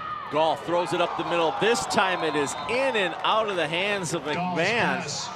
Is incomplete. McMahon grabs her helmet saying, I should have had that. It was in my hands and I dropped it. I apologize for that. So it's going to be 3rd and long this time for the Slam. Yeah, and all the players holding their helmet after that one. She starts looking upfield a little too early. That's a must-have. That ball in the perfect spot, and unfortunately, Carrie McMahon was just not able to pull it in for her. So it's going to be 3rd and 11 for the St. Louis Slam. 5 minutes, 11 seconds remaining here in the 1st half. The Women's Football Alliance Pro Division National Championship game live from Canton, Ohio on ESPN2. This one is going to be a pass intended for McMahon again, but unfortunately great coverage by O'Connell Harrell. Basically thrown into O'Connell Harrell's backside there. No opportunity for McMahon to catch that ball. And I think this is where you have to have the conversation. Ball's at the 29-yard line. You'd be looking about a 43, 44-yard field goal. And we'll see if they choose to keep the offense on the field here. Kaylee Neitzel 0 for 2 on field goal attempts this season. Taylor Hay, friend of the program, has attempted them before, but offense on the field again for the Slam. You know, and you talked a little bit ago about Allison Cahill. She truly was a maverick for the Boston Renegades. And, you know, these are big shoes, you know, for McFadden to fill, and we'll have to see if she can do it here in the 2nd half. Great little pass up the middle as Gall completes it to McMahon, and once again on a 4th down opportunity, the St. Louis Slam are able to pick up a 1st down. McMahon here runs a great route. You see her on the outside running a dig route, comes straight across the field. Great catch with coverage. That's tight coverage there. And you know, that's as tight as coverage as you can find offensively. A 1-on-2 in favor of Boston, but you know, sad really, they just made the play, and McMahon really made up for the mistake that she had before in dropping the ball. Definitely. Quick little pass. This time it's thrown to the left to Neitzel. Neitzel pulls down defender or two from the Renegades who looked like they might have ran into each other. We got a couple Renegades players slow to get up, including Darcy Leslie. She is up on her own feet. Unfortunately, they lost a few yards on that play. Is going to bring up 2nd down and 12. Well, Boston in man coverage, you see their defensive players flying across the field, trying to catch up with the running back. And this is something we're not used to seeing, a Boston defense that is on the field as long as they have been. 16th play of the drive now, 10 minutes of time off the clock. This time it's a pass to the end zone, and it's in the hands of McMahon, and the St. Louis Slam are pulled into the lead over the Boston Renegades. 17, Carrie McMahon from 16 for 6. McMahon just outruns Brianna Gallo on that play. Perfect pass where only McMahon could catch it. Great job, Jamie Gall, getting the ball to her top receiver. Well, and this might be the drive of the game right now. 17 plays, 82 yards, 8:42 off the clock. Just a gutsy play and a perfect throw by Gall. Taylor Hayes' kick looks like it was tipped at the line, and this one is not going to be good. So 3 minutes and 41 seconds remaining here in the second quarter of the Women's Football Alliance National Championship game, and the Boston Renegades find themselves behind by 6 points as they trail St. Louis 20-14. Well, the last time Boston was down in a playoff game was last year. They were down 7-0, and they ran off 35 straight points. This is a different St. Louis team this year, looking strong, coming back, taking the lead after some adversity in the first half. You know, great adversity. These teams, you know, for Boston, Alex, you talked about it on Road to Canton this season. This is the first season that Boston has had to overcome adversity. They've had to look for ways to get those wins, which used to come so simply for them. Well, and it's the first time, too, Brian, that you've thought of the Boston Renegades as vulnerable. Because this is a Boston team that the question was, and we asked it even as early as April this year, of not who would beat Boston, but who would come close to Boston in terms of a point differential. Well, not only did that happen, they lost twice. They avenged the loss to Pittsburgh earlier, trying to do so here against St. Louis, but facing a 6-point deficit. Carrie McMahon kicks it off for the slam. Beautiful kick, high in the air. Great return here, and it's going to be a little handoff trickery as O'Connell Harrell gets the ball handed off to her from Mata. Finds a great hole on the right-hand side, and she's able to get up past the 40-yard line after an excellent kick that went all the way down to the 5. Well, Boston pulling out all the stops. A little reverse on that kickoff return. Gets good yardage on that return there. Well, and certainly no point in leaving anything out of the playbook. You see Mata selling it, and then just a simple handoff. Very well executed play on special teams. And again, we think about the conversations we had before this game, people, of would it be the offense that makes a difference? Would it be the defense that makes a difference? Well, right now, the big thing that we see, it's been the special teams. That's been the difference so far. Special teams definitely a reason to celebrate right now for the Boston Renegades after that great return of McMahon's kick. So McFadden takes the snap, hands it off to Mata. Mata finds a little bit of an opening on the left-hand side, able to pick up half the distance needed. Going to be 2nd down and 5 for the Renegades after Altpeter there with the stop. Boston going back to that power running game, pulling both the guard and tackle from the right side, coming through to clear the way for a nice little yard gain on 1st down. Still plenty of time for the Renegades to work with as we're at 3 minutes remaining here in the first half. We've seen the Renegades score in as quickly as 7 seconds, so anything is possible from this team, especially when their 6th national championship is on the line. And a beautiful pass to Pascal. Pascal gets a good block on the left-hand side that she creates by her own stiff arm. And she's going to pick up a 1st down for the Boston Renegades. But there's a flag on the play. There were 2 players from Boston in motion at the same time. This one's going to get called back. If that's the case, there are 2 let's fouls see. on the play. 2 players are motioned by the offense. That penalty will be declined. There's a holding penalty. That's a 10-yard penalty. That penalty will be accepted. So the holding call is the penalty that's going to be accepted by the St. Louis Slam, and that's going to back them Boston Renegades up 10 yards from where they were. And what we've seen this game that we're not used to seeing, as we have a second look here at, there it is, the two players in motion. Donna Wilkinson with a great eye there, catching that live as it happened. And then we can kind of see the hold there on the top of the screen there. Hold being committed by Barden of the Renegades. So after the penalty, 2nd down and 15, the ball moved all the way back to the 36-yard line. McFadden takes the snap. She's going to throw to her right. This time it's Mata. Mata picks it up. Mata's got a hole there in the right-hand side, and she's thrown down very quickly this time. Mata makes the first player miss before getting taken down by Sierra Morgan, who puts up a big tackle there. 3rd and long coming up for Boston. Well, and certainly for Donna, that was great acknowledgement and great recognition of the two players in motion at the same time. That comes certainly with the experience you have as a championship caliber quarterback for DC. Well, yeah, I mean, I only played one quarter of quarterback when our quarterbacks got injured. So this time, McFadden throws the ball out to Mata, and Mata looks like it's going to be possibly a horse collar tackle, as we see Jamie Skinner sitting there on the ground wondering what's going on, along with Brooklyn Devitt. St. Louis coming hard on that play. Devitt insists that she did nothing wrong here. The officials will get together, figure this out, and they'll let us know their decision on this. Personal foul, number 47 face mask. That's a 15-yard penalty assessed from the previous spot. First down. So it's a 15-yard face mask penalty against Brooklyn Devitt. And there may not be intent there, but that's, you put a full hand and fingers around the face mask. That's as easy as a call as you'll see. There may, again, not have been intent there, but because of that twisting motion, you're going to see that penalty call play every single time because of player safety. 1st and 10. This time the ball is thrown to Barden. Barden finds a sloop on the right-hand side, and she's forced out of bounds by Sierra Morgan.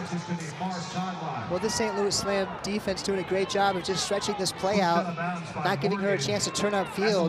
Once again, Sierra Morgan in on the tackle. Minute 31 remaining, 91 seconds as we say in the hockey world, and that season's coming up, but we don't want it to start too soon. We're loving football right now. I mean, this is the game we've been looking forward to since the beginning of April, when these teams started practicing, till the end of April when those home games started for each team, and here we are at the national championship. Quick little handoff. This time it's a little spin move that we see from Catherine Falkowski for the Boston Renegades, a name that we have not had to say yet as well. And Falkowski, the leading rusher for this Boston Renegades team, when Ruth Mata was not playing early on in the season. It's that change of pace back where a 3-headed monster from years past becomes 2-headed, where you can complement each other, both with Falkowski and with Mata, what both bring to an excellent offense for the Boston Renegades. Clock continues to tick. 1 minute remaining here in the first half of the game. High snap. McFadden's able to pull it down. Hands it off right away to Mata. Mata gets about 1 more yard on this, but it's going to bring up a 4th down as St. Louis decides to use a timeout here and hopefully give themselves some time with the ball. Well, St. Louis doing a great job just coming off the blocks, making that tackle, giving themselves a chance for a 4th down stop or to get the ball back and have 48 seconds to try to make something else happen this half. Teams will converge on the sideline. We can see Quincy Davis there for the St. Louis Slam. Coach Johnson over on the Boston sideline doing the same with his team as well. Both these teams are used to this kind of caliber game. They both have played high-powered offensive games throughout the season. Even in the games that Boston lost this year, their offense was looking good, Alex. Well, and what the hallmark for Boson and the Renegades was this year was it took them some time and some rhythm to find what was working for their offense, especially missing considerable pieces for it. You know, you've had this great run of success, but now all of a sudden the Renegades being that team that was the pace setter, well, now the pace has narrowed. St. Louis is close. Pittsburgh is close. Minnesota, you could argue, is close. There's teams coming up from Division II. DC is close. The distance between the Boston Renegades and the rest of the league is now a lot more narrow than it has been in years past. And let's be honest, as much as Boston would love to blow everybody out by 40, 50, 60 points, it's better for the league when the games are closer. So 4th down and 7. McFadden's going to air the ball up there. This is going to be intercepted. That's Sierra Morgan of the St. Louis Slam. She intercepts it today. Second interception thrown by McFadden. St. Louis, plenty of time left after using that timeout. Well, Morgan's been everywhere tonight. We've been calling her name all night long. Great job just undercutting that pass. Gets 2 hands on the ball. Comes down with the interception. Martin just a little bit out of position there, able to pull that in. So Morgan with a great intercepted. So 1st and 10 for the Slam from their own 39-yard line. And that's where the saying in football is, of course, punting is winning.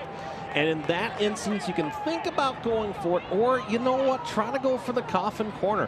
Pin St. Louis deep, or now this is a really good field position for the Slam, looking for the double dip as they'll get the ball on the other side of the half. Gall takes the snap. She pump fakes, throws it up. She's got an open receiver there on her left-hand side, and it's just a little bit out of the reach of Block. Block had nothing between her and the end zone there. Could have been an easy touchdown, but instead it's 2nd down and 10.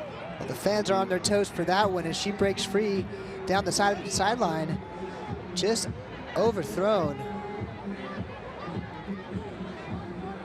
Great shot of Roberts there, one of the lines people for the Renegades. Lots of great shots. The camera crew today is doing a spectacular job. They're getting you all these beautiful angles here at Tom Benson Stadium. Canton, Ohio, Women's Football Alliance Pro Division National Championship game. St. Louis over the Renegades 20-14 currently. As we get a little snap here in this one, are they going to say she caught it? Yes, it was complete to McMahon. Gall with a great completion to McMahon. It's going to be a gain of 8 on the play, so 3rd down and 2. And that's great play action executed by Gall and McMahon, where Gall just gets it, and this is just naked bootleg out to the outside, and McMahon with the extension for the big play for St. Louis. Gorgeous football.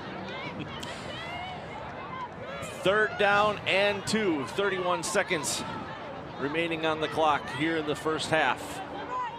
Jamie Gall running back to her right. 2 receivers up top, 2 receivers down below. She drops back, pump fakes to her right. She's going to launch it to her left. She's got a receiver there in Humphrey, but Humphrey just didn't quite have the legs to get her to where that ball went. Yeah, and that ball looked like it was thrown just a little bit inside as well. Going for a big play on 3rd down.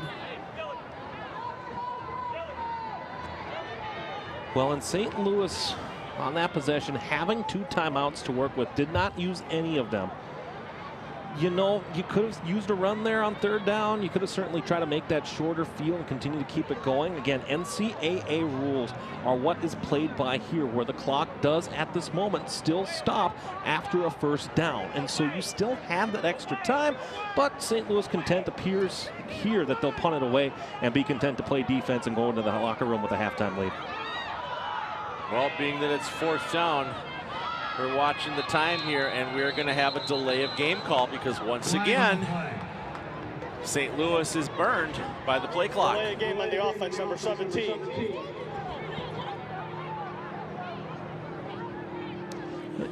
Second delay of game penalty in this first half for these teams today, and head coach Quincy Davis, he has to be a little frustrated by the clock management right now of his offense and his special teams. And Brian, I think with that one you're a little more okay with it because you want to back up. You don't want the touchback here, and you can give McMahon time to punt this ball, let it roll. She's got a great leg that we saw in warm-ups today.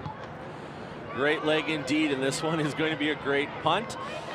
Going to take about Nutsling's going to make sure she gets there to prevent this ball from rolling into the end zone, and does a great job of that as well. Sorry, that was not Nutzling. That was actually Antonia Washington that got down there to stop the ball from rolling into the end zone. And Brian, what did we say before? Punting is winning. Well, we can see St. Louis has a great special teams, great punter and kicking team here. So Boston Renegades, they're going to get one more crack with the ball here in the first half of this Pro Division National Championship game. Currently down. They find themselves behind by 6 points. The St. Louis Slam, who's put up 20 in the first half of this game. So Boston's offense back onto the field. Megan McFadden, the quarterback, dumps it out really quickly to Pascal. Pascal looks for a spot. She gets a couple blocks. She spins out at one tackle. She's got Kiana Smith hanging on to her, but Kiana Smith is eventually able to pull her down. And that's going to take us to the end of the first half. But before we head to halftime, And that's the end of the first half. we got Lois Cook. No, Lois is not ready. Okay, so St. Louis, of course, will take the kickoff here to start the second half as they deferred the coin toss at the beginning of the game. What a great game we've had so far here with Boston behind St. Louis 20-14. We've seen a little of everything. We've seen some special teams action. We've seen some great defensive action by both teams. And we've seen a couple breakout touchdowns for Humphrey and Mata representing the Slam and the Renegades accordingly. Donna? Well, this is exactly where the St. Louis Slam wants to be. The Boston Renegades are a great second half team. They always make adjustments at halftime and come out stronger in the second half. It's better to be up by 6 points when you come against Boston in the second half with a great, strong effort. So the teams will make their way to the locker rooms here to discuss what they need to do. Any adjustments that they need to make in the second half. Alex, if you were Boston right now, what adjustments would you make in the half? Well, and again, I think you talk about vulnerability. How do you bounce back from that? It's still anybody's game, and I think Boston has the ability to come on back in this one. Lois Cook is standing by with the head coach of the St. Louis Slam, Quincy Jones. Lois? Coach Quincy Davis, St. Louis Slam, near perfect season already coming into this game. We can see from a spectator standpoint that your team is hungry and they want this, but from your thoughts, tell me about the performance of your team. It is what it is. We expected them to be good. They obviously had some new wrinkles for us. They jumped out early on us. We had to make some adjustments. I feel like we're settled in a little bit now, but it's going to be a slugfest. It's going to be back and forth. We already know what it is. It's going to be 4 quarters of football. Well, speaking of back and forth, there was a huge interception by Morgan, number 11, right? Just seconds before half. How important is that to the strategy in the second half of this game? Yeah, we just, we got to do a good job stopping the run. Their run game is amazing. Got to make sure we stop the run and then force them to throw the ball and then be there when we do. Rolling the dice, we'll take our chances with the quarterback throwing as opposed to them handing it off to 22 all day. All right, thanks, Coach. Thank you, Lois, for that. I said Quincy Jones. I meant to say Quincy Davis. So you're watching the Women's Football Alliance Pro Division National Championship game, where currently the Boston Renegades find themselves behind the St. Louis Slam 20-14. We'll be right back for the second half on ESPN2.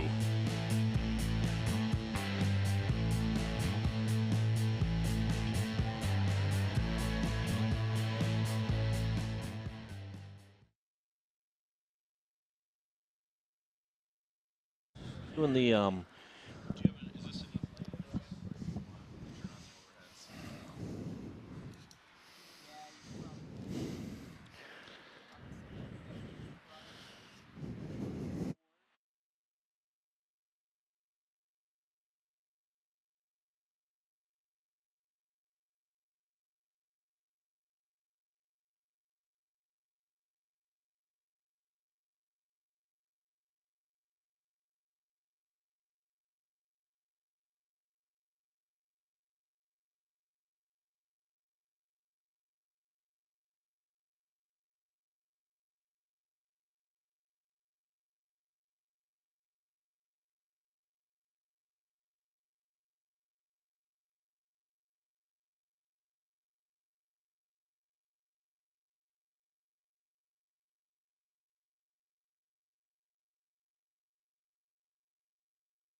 It's the Women's Football Alliance Pro Division National Championship game live from Tom Benson Stadium in beautiful Canton, Ohio. And visit Canton, Ohio is what you need to do. And we've got a great game so far today as St. Louis Slam find themselves leading the Boston Renegades by a score of 20-14.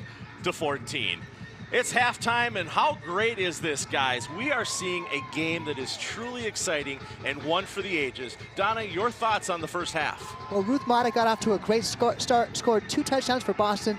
St. Louis defense made some adjustments. They've been able to stop her after that.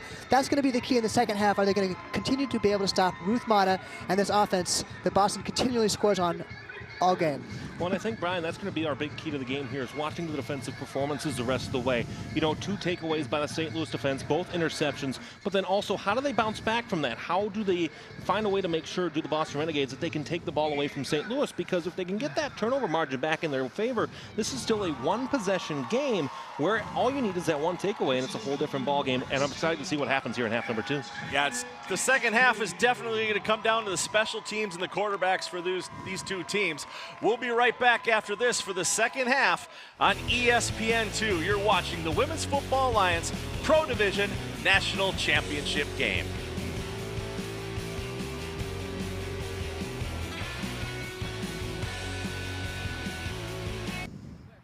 Perfect. All right. Alex, you're going to do this. Yep.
You're watching the Women's Football Alliance Pro Division National Championship game. St. Louis at halftime, currently up over the Boston Renegades by a score of 20-14. And it's been quite the weekend of football here at Tom Benson Stadium. And Alex, take us through what we've seen so far. Well, our first game of the weekend featured the Cincinnati Cougars, a upstart program just in their third year of existence, in a back-and-forth battle with the New Mexico Bonitas that featured touchdowns aplenty, flying through the air, rushing on the ground, and it was the Cincinnati Cougars who waved themselves to a victory and hit the gritty here at Tom Benson Hall of Fame Stadium, 48-26, victorious in Division III, and they're moving up to Division II next season. Well, in Division II this year, it was a great matchup as Nebraska out of the Midwest had an air raid offense, and Brittany Meyer was the star of the show for the Nebraska Pride, passing like crazy. Williams for West Palm Beach did a great job of running the ball on the ground, keeping it in, but that's the only scoring play for West Palm Beach in that contest as defense stood up strong for the Nebraska Pride. Britt Peterson from Iowa had 2 pick sixes in this contest as the Nebraska Pride will move up and play a little tune as they'll be in the WFA Pro Division next year, victorious by a score of 32-6. Then earlier this afternoon, it's the All-American game, and the Tampa Bay Inferno well represented as the National Conference has really started to run away with the head-to-head matchup between the National and American Conference. But hey, the Cali War and Nevada Storm, they hook up again for a touchdown. But Amanda Congliotti has had such a great run of form. Meg Joyce on the touchdown reception there for the American Conference. A little bit of a bobbled snap, and what would you know? The National Conference defense is ready to go for that one as Derby City rolling down the field. 22-8, National Conference victorious here in Canton, Ohio, in what has been a phenomenal WFA championship weekend. Definitely a great WFA championship weekend, our 4th year straight that we have been here at the Hall of Fame Stadium in Canton, Ohio. And, you know, I can't wait to see the second half of this game. Yeah. Don't go anywhere. You are not going to want to miss the second half of this game. We'll be back right after this for the third quarter on ESPN2.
Halftime rolls on here in Canton, Ohio at Tom Benson Hall of Fame Stadium. Alex Wester with you here, recapping the first half here between the Boston Renegades and the St. Louis Slam. Boston gets to going early as Ruth Mata with a pair of touchdowns, 1 by land, 2 by ground, as they are able to work their way out to a 14-0 lead before the Slam started to do their thing. Jada Humphrey, a rushing touchdown straight up the middle. Big person yardage as she goes 60 yards to the house for the score, and that made it a 14-7 game at the time. But then, a fake punt. How about that? Carrie McMahon does the great job representing the SLU Billikens well as the fake punt return for a touchdown. No good on the extra point. That made it 14-13. The Boston Renegades still in front. But hey, let's go to McMahon one final time. Jamie Gall, after a McMahon drop earlier in the drive, puts it into the end zone. And 7 points on the board for the Slam. They lead 20-14 here at the half. First half stats here between the Renegades and the Slam. St. Louis prohibitive favorites on rushing yards, 176 so far. They've been dominant on the ground. Renegades continue to work that passing attack, as that will be our storyline for the rest of this game. St. Louis will get the ball to start half number 2 of play. We'll be back for it here from Tom Benson Hall of Fame Stadium. You're listening to ESPN2.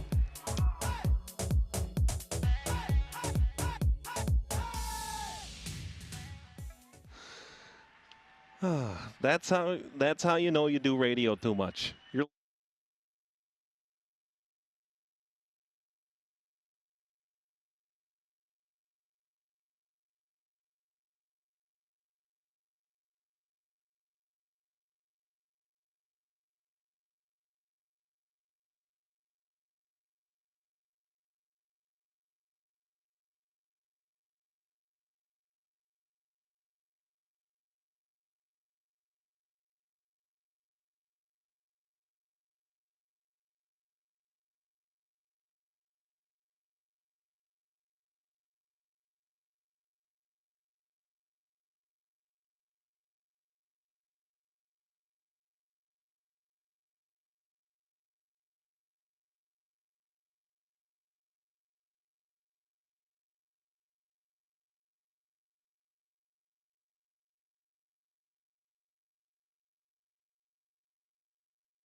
The WFA National Championship is brought to you by Aiden Nation, the official sports drink of the WFA. Fans, welcome back. What a great first half we had here. The St. Louis Slam are currently up over the Boston Renegades by a score of 20-14. You got us all here broadcasting again this season. Donna Wilkinson, Alex Westhead up here in the booth with myself. We have Matt Fargo and Lois Cook down on the field as we see the St. Louis Slam players there on the sideline. They're excited, guys. They're excited about how the first half went for them. A big change from the first half of last year's national championship game. Well, they have reason to be excited. Last year, after one score, they were dominated the entire game.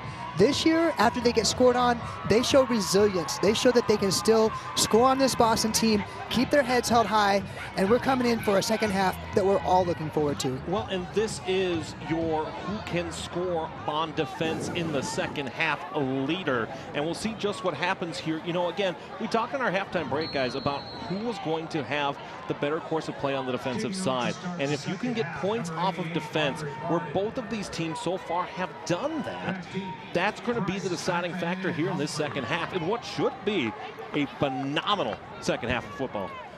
All right. Martin set to kick it off to start the second half. St. Louis deferred at the coin toss. So they will receive in the second half is officially underway. That catch is bobbled there a little bit by Price, but she's able to pick it up, and she is taken down almost instantly there by Kara Galianes. Let's take a look at our two quarterbacks for the first half of this game.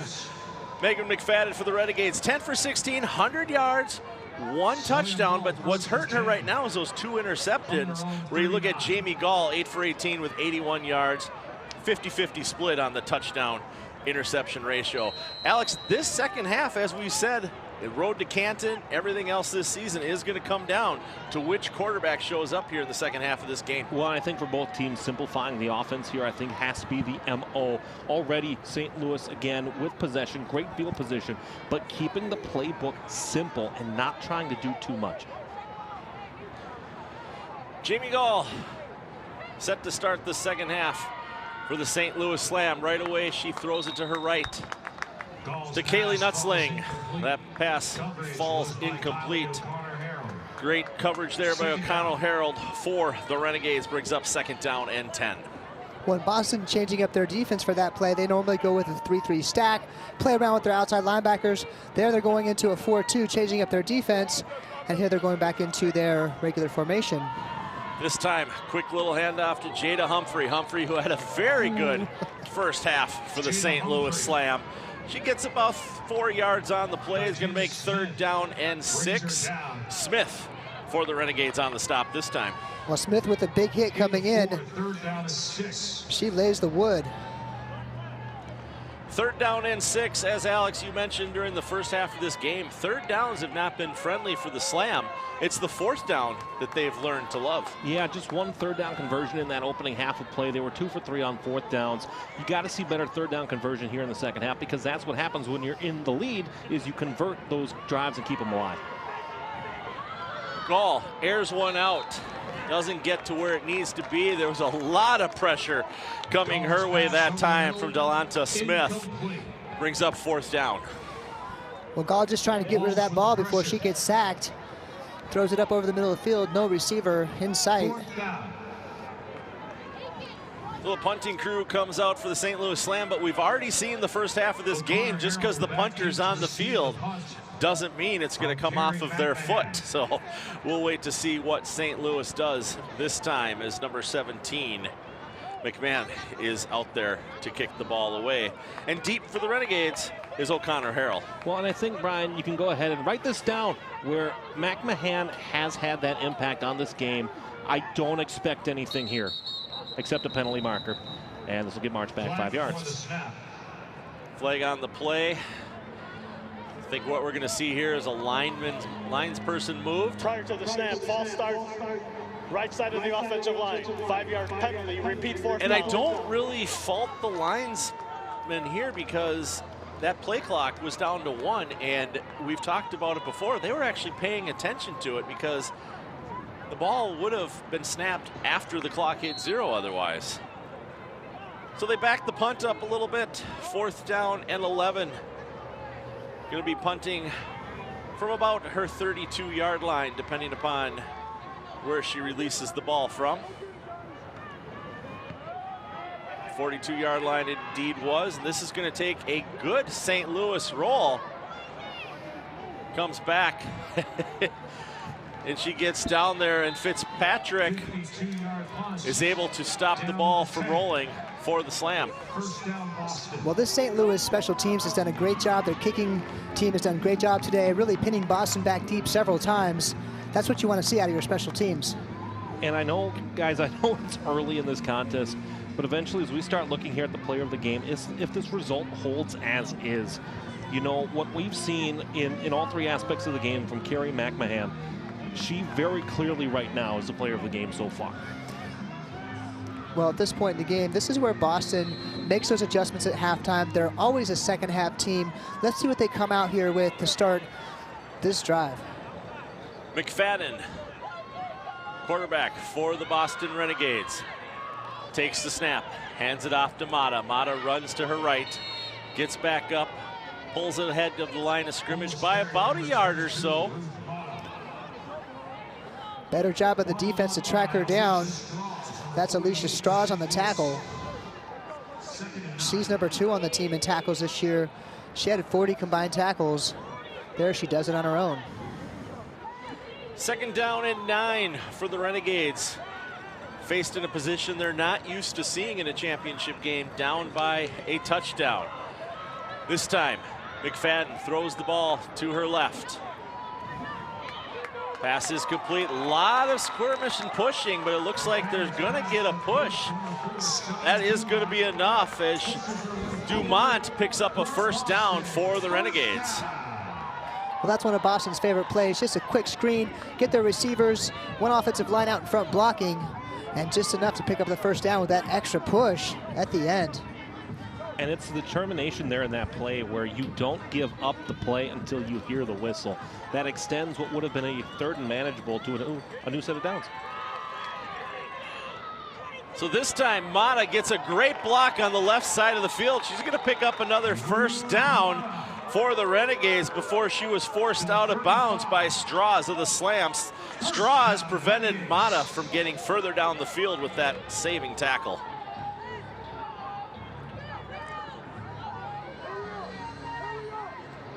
And that's what we've seen from Ruth Mata so frequently here in this season. Just great explosive speed.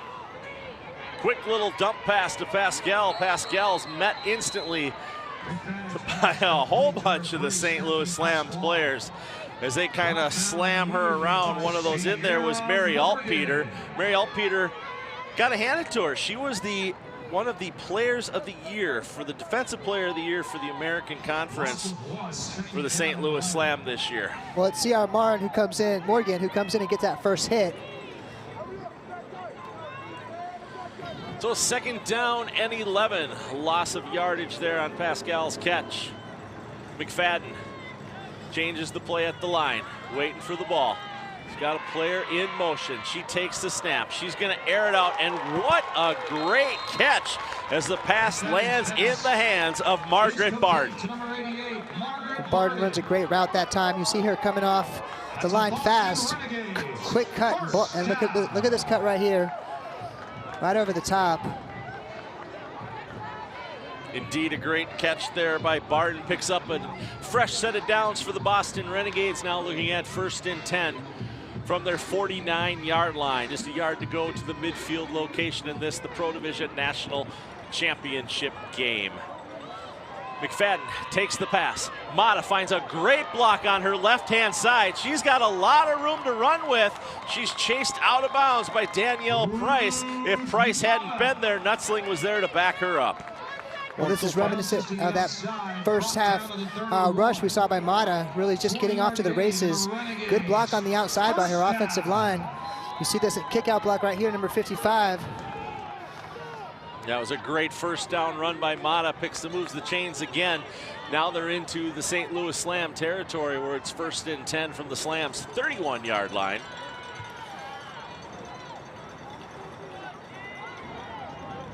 McFadden. Snap is up. She's getting pressured quickly. Dumps it off to Pascal. Pascal coughs the ball up. It's going to be picked up by the Slam. That's Kiana Smith for the St. Louis Slam that pick up that catch, fumble, and recovery effort. Fumble on the play. You're not going to see that often from Pasquale. She's a very sure-handed player, does not drop the ball. But great job by the defense to strip that out, creating a big turnover here early in the third quarter. Well, and even too, that I don't know that was the play that St. Louis wanted to have to defend against, or at least Boston wanted to throw, because Falkowski's open in the flat on the left side, goes to Pasquale, and then just that come from behind clip attack on the ball, going for the strip. Sierra Morgan forces that ball out, and another fine play and a testament again to how strong the Slam defense has been this year. So it's 1st and 10, the ball on their own 23, stopping what could have been Boston's opportunity to tie this game or take the lead. So it's a real quick handoff. Gall hands it off to Humphrey. Humphrey gets about 1 on the play. Looks like they're going to give her 2. Spring Gamble fires up in there to make that tackle. Calling her name a lot tonight. And it looks like Smith for the Renegades is slow to get up at this point. So Alex, let's talk a little bit about where we are right now. The Hall of Fame Village. We look out our window to our left, and just like last night, we see the hot air balloons taking off. And the Hall of Fame Village, you got bars, you got Build-A-Bear, you got ice cream. They're in the process of building what to me appears to be an extremely large water park. You got Ferris wheels, you got rides. There is more to do here at the Hall of Fame Village than just visit the Hall of Fame. Well, and the amount of money that has been put into this facility and the namesake of it, Tom Benson, owner of the New Orleans Saints. Again, you see a brewery in the near side, you see Don Shula's, and then you see this Constellation Center for Excellence. My first trip to the Hall of Fame in Canton, Ohio was 2013. This was Fawcett Stadium. That was a big high school stadium at the time. Now this stadium seats 2,300 people plus more in standing room. And this is what you want to hallmark the future and the past of the game to really celebrate it. We had an opportunity, Brian, to tour that facility yesterday, and the first thing that you walk in with is the names of the 8 football legends that will be enshrined later this week. And, you know, you think of names like Devin Hester, Andre Johnson, Dwight Freeney. Those are the first things you see when you recognize the game of professional football. So it's 2nd down and 8 for the St. Louis Slam. Gall awaits the snap. Calls it out. It's a fumbled drop. She picks it up right away. She's hit as she throws the ball, and this time it's going to be intercepted by the Boston Renegades. And this is going to be Darcy Leslie with the interception. And after an interception is thrown by Boston, St. Louis answers, and Boston this time is the recipient of the error. Well, that's an ill-advised pass there. She's got double, triple coverage on that receiver. She's got a little bit of pressure here. Blitz coming. Just throws it up for grabs. She's got 3 players around her receiver. Leslie with a great job jumping up to get that ball. At 5'7", she definitely was leaping up over the 6'5" range to pick up that ball and pull it in for the interception. And not certainly a throw that we're used to seeing from Jamie Gall. Typically you want to tuck that down and just take the sack there. But quadruple coverage, well done by Boston. So it's a quick little pitch to Mata. Mata finds the left-hand side and gets up the field a little bit of ways before she's taken down by Chandler. We do have a flag on the play here at the end. We'll have to see what's going on.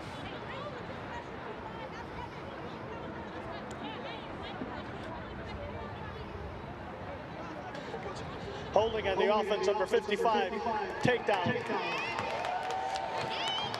All right, so that penalty is going to go against the Renegades, so it's go. I got a timer. Gonna back them up here as the official ties his shoe. What better time than to go see Lois Cook? Lois, I hear you're with a bunch of fans today. What's going on down there, Lois? Listen, I came out with a whole bunch of friends down here. I mean, this is everything. This game is intense, and the fans, like I said, are all in. I've got Luke here. Who are you representing? Columbus Chaos, the best team in the WFA. That's right, and if you thought it was hot out here, that's because we got Tampa Bay Inferno. It's a great time. Wherever you're watching, we got it down right here.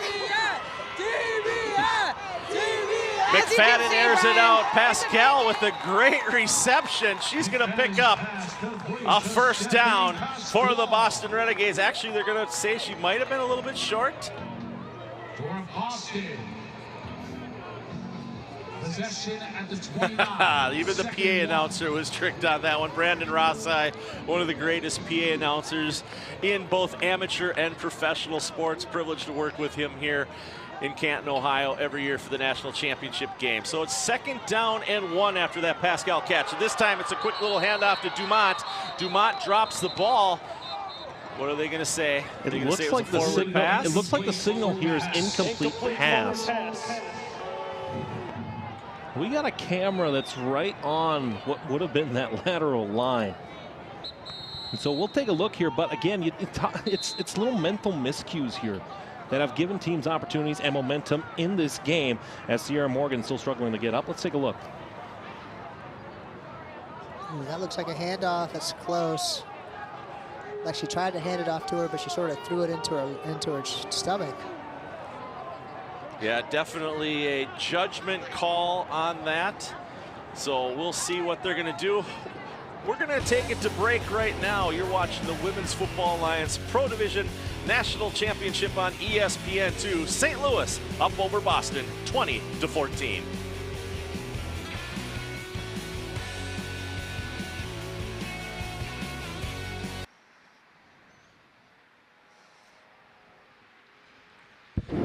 I think that's just enough for. It was iffy.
It's a beautiful night in Canton, Ohio, and an even better night for women's professional football.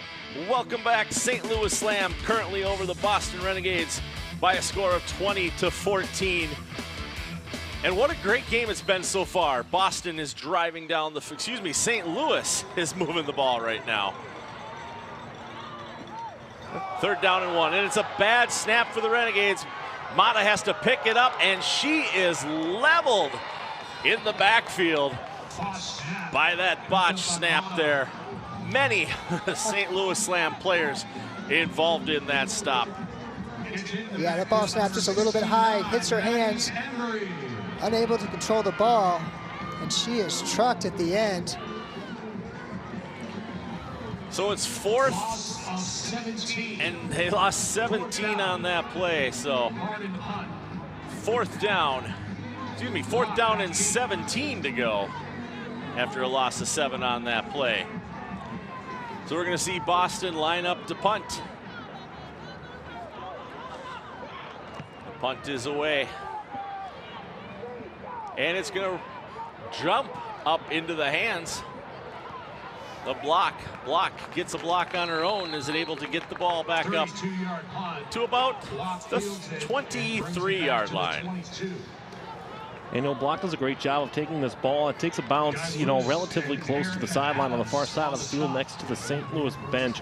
And does something here where you could let the ball roll out of bounds, but 1st and 10 at the 10 compared to 1st and 10 here at the 22, that's a different conversation to have, where that's great awareness by Block to return the ball and at least try to make something out of it. Well done by the St. Louis return. You can see there we've got the pass and running comparison for the two teams. Both teams have decided to pass the ball 19 times. Rushes are also almost equal at 21 for Boston and 20 for St. Louis. So that's the story right there. These teams have had equal number of plays on the offense so far this game. 1st and 10 for the St. Louis Slam as Jamie Gall takes the snap, looks to her right. She's going to air it out to Nutzling. Nutzling has great coverage on her that time by O'Connell Harrell. So that falls incomplete and will bring up 2nd down.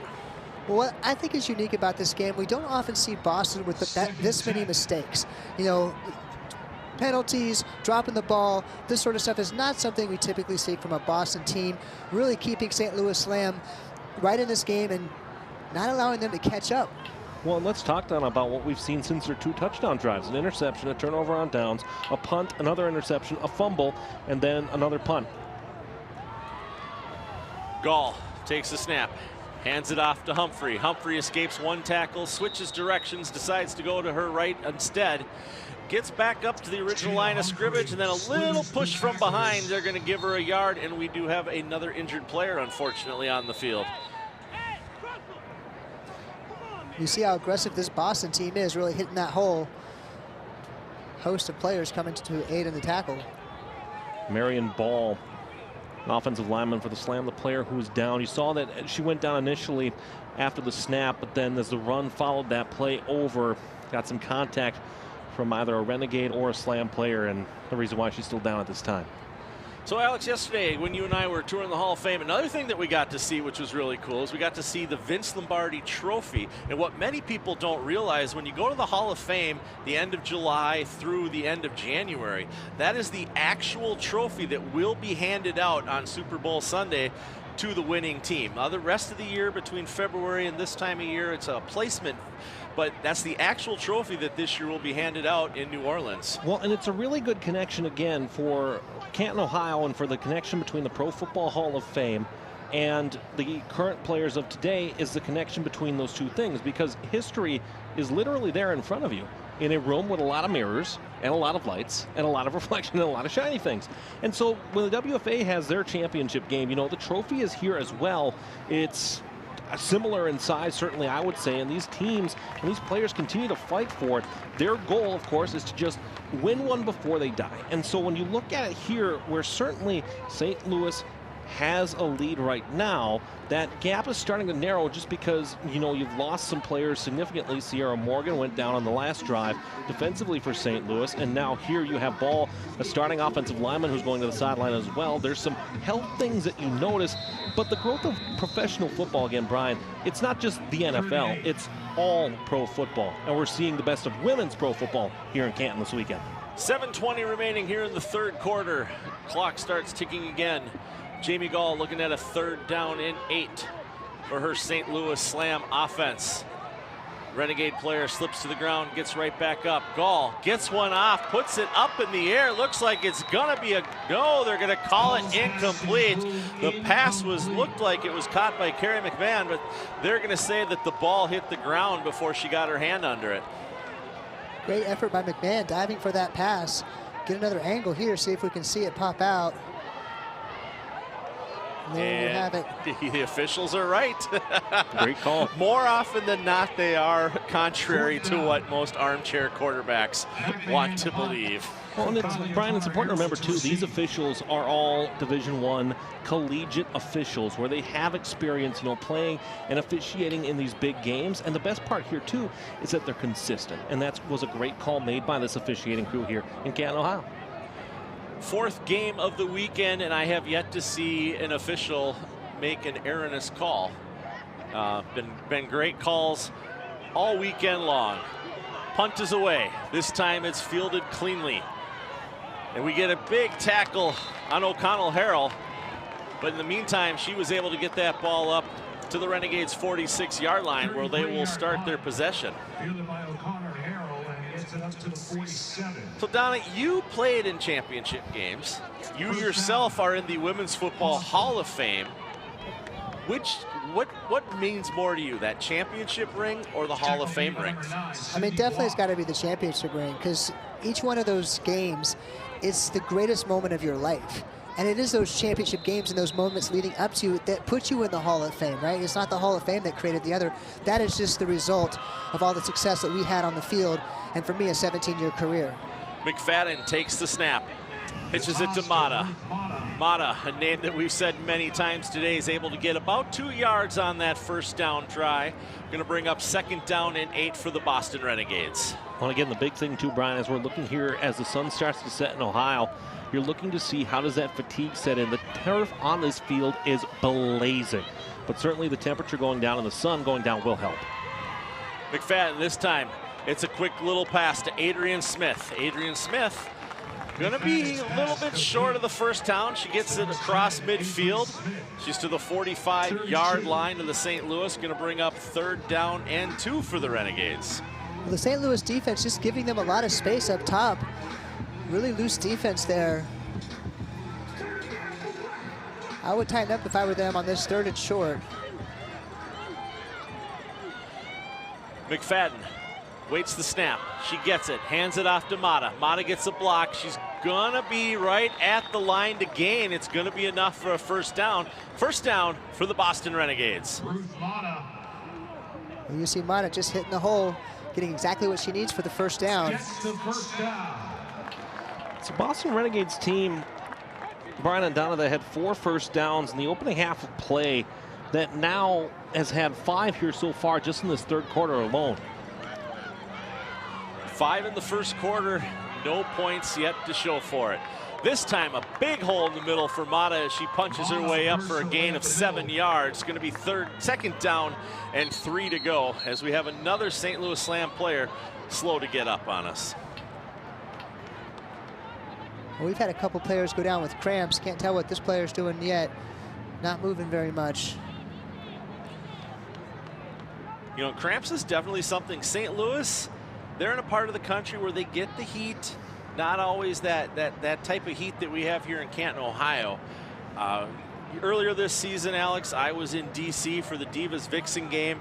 That was a heat that reminded me of my summers in Florida. But, you know, each of these teams has their own way of play. You go play the Mile High Blaze, you have to deal with the elevation issue. You go play the Cali War, you've got issues there. Minnesota, there's been games there in the past where they've literally had to clear the snow or the ice off the field the night before. So these players, they play through anything, any weather, anything at all. You can see it's 85 degrees here currently, humidity 36%, not too bad. And again, you can tell by those hot air balloons that there's really not much wind, as it's a gorgeous night for them to be up over Canton, Ohio here. Well, and Brian, that's what the best thing about, you know, you make the comparison here with the regionality and how different teams play in each region. It's similar to college football before the super conferences started to kick in with the Big 12, the SEC, the Big 10, where each conference kind of had their own style of play. You look at, you know, if there was a way to expand this pro division, we talked about it on the Division II broadcast last night. That can be archived at the WFA YouTube channel. But if you can expand into the Southeast, you know, Atlanta has a Division II team. Well, let's see, what can we do to get them up to the pro division? You talk about Miami. They had a Division II team that, you know, just couldn't play a full season because they couldn't have enough players stay healthy. And you want to be able to expand those regions to make sure that this game of women's tackle football is growing all throughout the country, between the Southeast and then as well in the American West. For St. Louis, the player that's currently sitting on the field is Alicia Strauss, linebacker, University of Central Missouri, out of St. Louis, Missouri. A player that's really having a great game so far tonight. I mean, we've seen her in a number of tackles, breaking up pass opportunities for Boston. Really hope we see her get up here very shortly. She's kind of favoring what looks like her right knee area there, as we see the trainers and the head coach tending to her needs. And unfortunately, we never like to see this, where it looks like they're going to be assisting her off the field tonight. Well, and Alicia Strauss, again, a big part of this St. Louis Slam defense. We've talked about how Boston showed as a team this season that there were times where they were vulnerable. Well, now this is a time where St. Louis is starting to show, because of the injuries that have started to accumulate here in this third quarter, that all of a sudden St. Louis is vulnerable as well. And so how does Boston bounce back with that on their mind? But how does St. Louis still keep the energy up? Because when you see player after player after player go down due to injury, that can be really demoralizing. But you have to be able to use it as a motivator and as a weapon instead. Well, let's talk about how important this injury is, because if you're an athlete in just about any other sport in this country, you get injured, you're okay. These women that are playing this game today, this is not their full-time career. We have physicians, we have police officers, we have people in the military, we have pharmaceutical reps, engineers, construction workers. So this injury right now in this game means more than just not being able to finish this game. And we actually, good sight there as we actually see her sitting in the back of the cart there, as opposed to being have to put on the gurney or anything like that. So definitely a plus there. We'll turn and see if she gives a wave to the fans. Oh yeah, there's a big thumbs up from her. So love to see Strauss with the thumbs up there. She's letting everybody know that she's going to be okay, and she'll be back. We know she will. Well, it's tough when you get an injury like that you know ends your season. That sort of injury, just emotionally, is so tough. You want to be out there with your team. You want to be supporting your team, and to have to come off the field like that, that's just a really tough moment for her. 2nd down and 3 for the Boston Renegades. After that little bit of delay there, McFadden looks to her right, finds a completion to Dumont. Dumont's going to stretch out her arms and pick up another 1st down for the Boston Renegades. Stopped this time by Mariah West. And so again, Brian, this is where for the St. Louis Slam, they have to be strong as an Oakley to be able to make sure that they can continue to bounce in this game, keep momentum on their side, because Boston, all of a sudden, the Renegades smell blood. Fresh set of downs, and this time McFadden throws it once again to Dumont after that great 1st down she picked up last time. This time not quite enough, as she only gets back to the original line of scrimmage. So it's going to be 2nd down and 11 here. Jennifer Perkins from the D-line in on that tackle. Great job to stop her for no gain.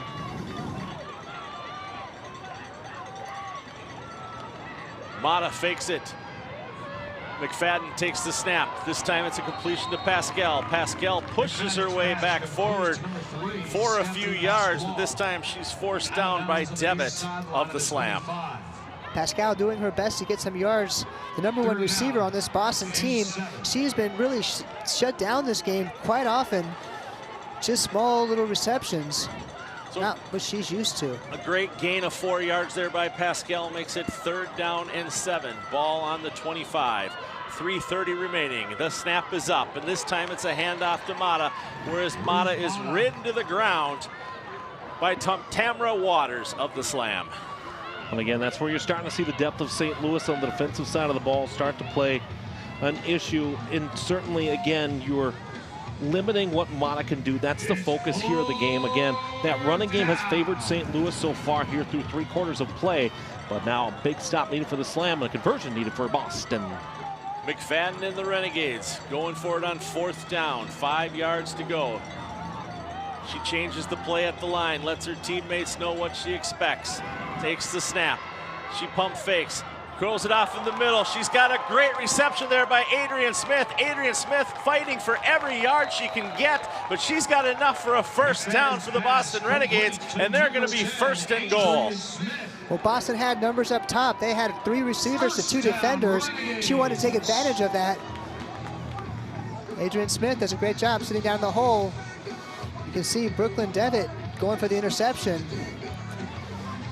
And you saw Kaylee Nutzling there, the St. Louis Slam, holding that ankle with all her might. This time, McFadden decides to keep the ball herself. She's going to find a hole. She's going to reach in. McFadden is short. They're going to say her knee was just short of the goal line, so it's not going to go in for the touchdown. It's going to bring up 2nd and goal from about this 1-foot line for the Boston Renegades. 2nd down 1 yard to go. Minute 45 remaining here in the third quarter. Boston trails St. Louis 14-20. McFadden waits for the snap. Hands it off to Mata. Mata finds a spot on the left-hand side, and she's in. The Boston Renegades have tied this game up. Number 22, Ruth Mata from 1-6. And just like that, Mata's in for her third touchdown of the game. What a performance by Mata tonight. Great kick out block there. Jessica Hayden from the offensive line getting it done. Barden is out to put Boston back in the lead, something they haven't seen since midway through the second quarter of this game. The kick is down, and it is tipped at the line. It is hit. It is not going to go up. It is picked up by Block, and she runs it out of bounds. And sorry, that was Nutzling by mistake, but like that, with 1 minute and 34 seconds remaining in the third quarter, it is all tied, 20 apiece. So an 11-play drive, 5:12 off the clock, 53 total yards, the longest drive of the game in terms of time off the clock and plays for the Boston Renegades. That again, when you saw it was goal to go in that situation, you figured that Boston was going to load the box, give it to Mata, you know, trust your running back to get the ball in. It's McFadden, the rookie quarterback, not rookie player for Boston. She's played as a wide receiver before, but the rookie quarterback, filling in the shoes of Allison Cahill. And again, has she made mistakes so far tonight? Yes, of course. She's thrown 2 interceptions so far this evening, but she's been capable of leading this offense on these long drives. And now all of a sudden, we're in a tie game with 1 minute 34 left to go in quarter 3.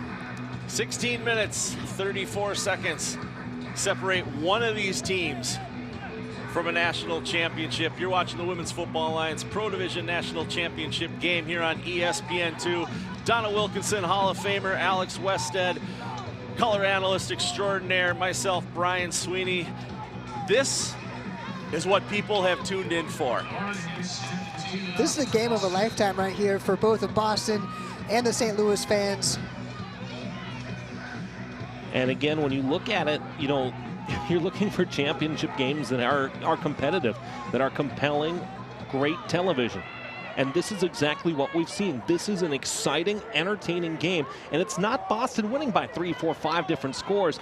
It's a tie game late in the third quarter. I love this. Barden kicks. Line drive kick. Takes a bounce. Going to be picked up by McMahon. She turns the corner. Finds a hole. She's going to cut back to her right. She's got a good block. She's running. She only has Barden to beat. Barden gets a hold of her and pulls her out of bounds. There's going to be a flag on the play. She had her around the horse collar tackle area. But in the same sense, Barden's penalty here was the only thing that was preventing McMahon from getting into the end zone. Well, you see McMahon with that big stride. Once she picks up that ball, it was kind of bouncing around for a little while. The defense or kicking team over pursued just a little bit, so she was able to hit that hole, get right through for a big gain. Team number 88, 15-yard penalty will be added to the end of the run. So it's the face mask actually that Barden grabbed there on McMahon. But look at this run again. She gets a couple key blocks here, and then she looks to her right, and she sees that she has field to go. And she would have made it there. There it is. Okay. Yep. Looked like original and live play. It looked like it might have been the horse collar earlier, but definitely, as we've already stated, these officials have been doing an excellent job this weekend. And once again, they get that call right. And 15 yards is tacked on to the end of that play, creating a 1st and 10 from the Renegades' 17-yard line. Have a whistle and a stoppage here. Have an officials timeout on the field for some reason.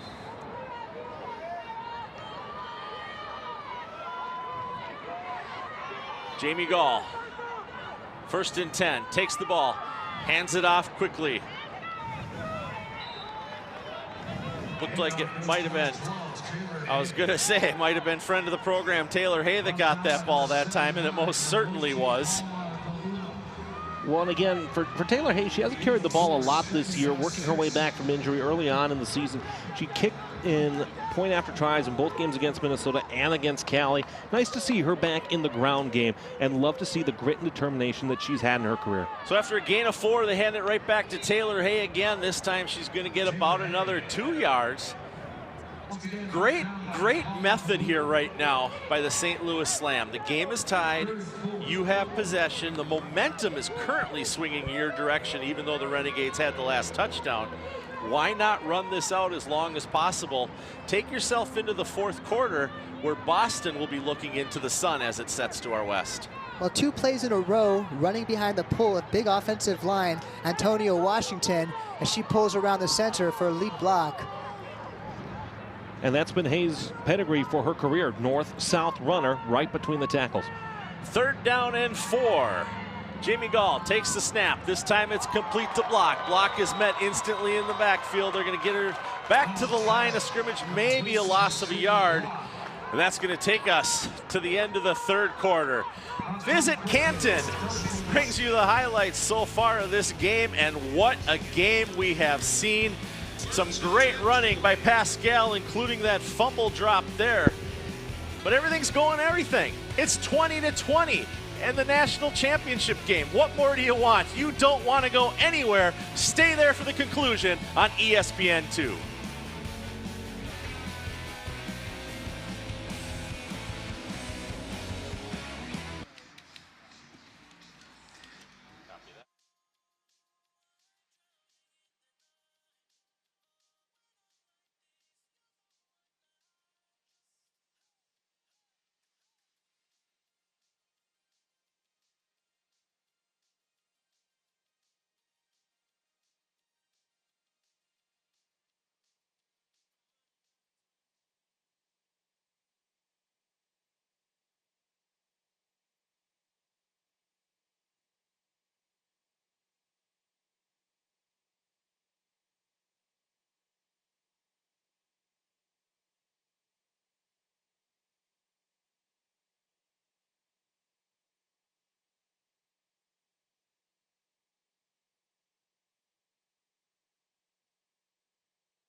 The NFL preseason kicks off Thursday, August 1st with the annual Pro Football Hall of Fame game.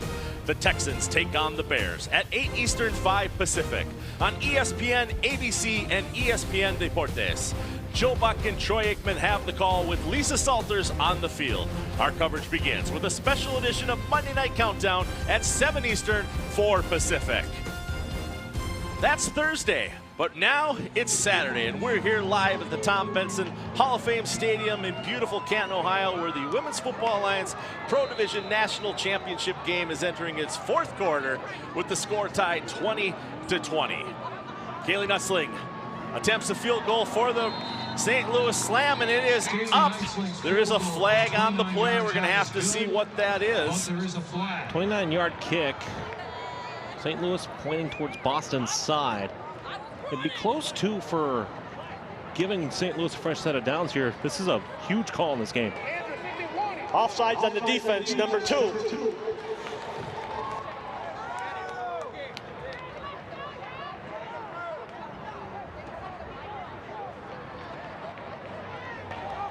Offsides on the defense, number 2. That yardage enough for a first down. So a big mistake here by the Boston Renegades, as Nutzling, you can see here again, a beautiful kick, something we don't see too often in the WFA for the field goal attempt there, but the penalty on the Renegades is going to give the Slam a first and goal opportunity from the 7-yard line here. And the 7th penalty flag assessed against Boston today for a total of 60 yards compared to 3 of 25 for St. Louis. Jamie Gall awaits the snap. First and goal for her Slam. Final quarter of the national championship game. She hands it off to Taylor Hay. Taylor Hay breaks one tackle, ends up getting about 2 yards on this. Yamia Roberts in on the tackle. No gain. Second and goal from the 6. Second and goal from the 6 after a gain of 1 on that play for the St. Louis Slam. As Gall looks over,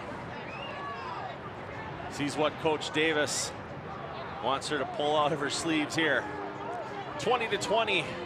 It was probably one of the most exciting Pro Division games I've had an opportunity to witness in person so far. Gall takes the snap, hands it off, looking for a hole. Not gonna find one, as that time Hay is taken down very quickly by number 32. That's Galunas for the Renegades on the stop. The Boston's defense smelled that out from the very beginning. A lot of players out wide, nowhere for her to go. And at this point, third down and goal with a loss on the play. Sorry about that, Alex. At this point, you wonder about the availability of Jada Humphrey, because Hayes gotten the ball and gotten the offensive possession time here each of the 6 plays on this drive. Humphrey not on the field right now. Gall takes the snap. She's going to put it in the end zone. It's in and out of the hands. That was intended for Sydney Block. Great coverage there by the Renegades. Going to bring up 4th down. Gallo with amazing coverage, preventing a touchdown. Well, Gallo does a great job just jumping on the back, getting her hand right over without making contact.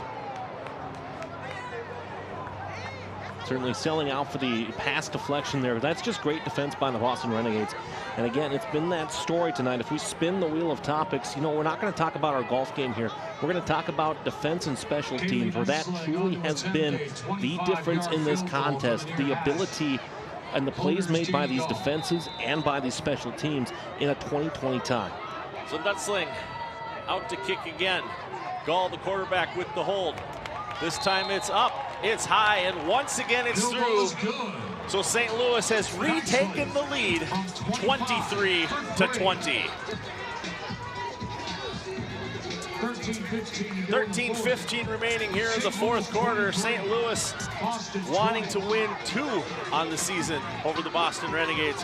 Boston looking to split the season with this win, putting a championship ring on their fingers. Well, and certainly it will have been a long time since anybody can say that the Boston Renegades lost to a team twice, let alone lost, period.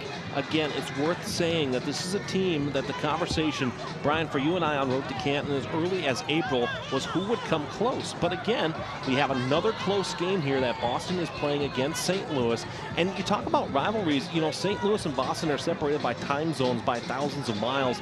But this is a nice little rivalry going between St. Louis and Boston that I would expect to see in the 2025 regular season, and I wouldn't be surprised if we see it again in the 2025 championship game as well. Lots of teams out there who disagree with you, Alex. Pittsburgh, DC, Minnesota. I think the list goes on and on. We could throw New York into that mix as well, but the kind of football we're seeing right now, this very well could be a preview of what we might see next year. Who knows, though? Nebraska's moving up to the Pro Division. They might have what it takes to get back to Canton, Ohio next year. McNahan going to kick off for St. Louis. We get a flag. Going to be a delay of game against St. Louis. Delay in game on the kicker. 5-yard penalty. Repeat.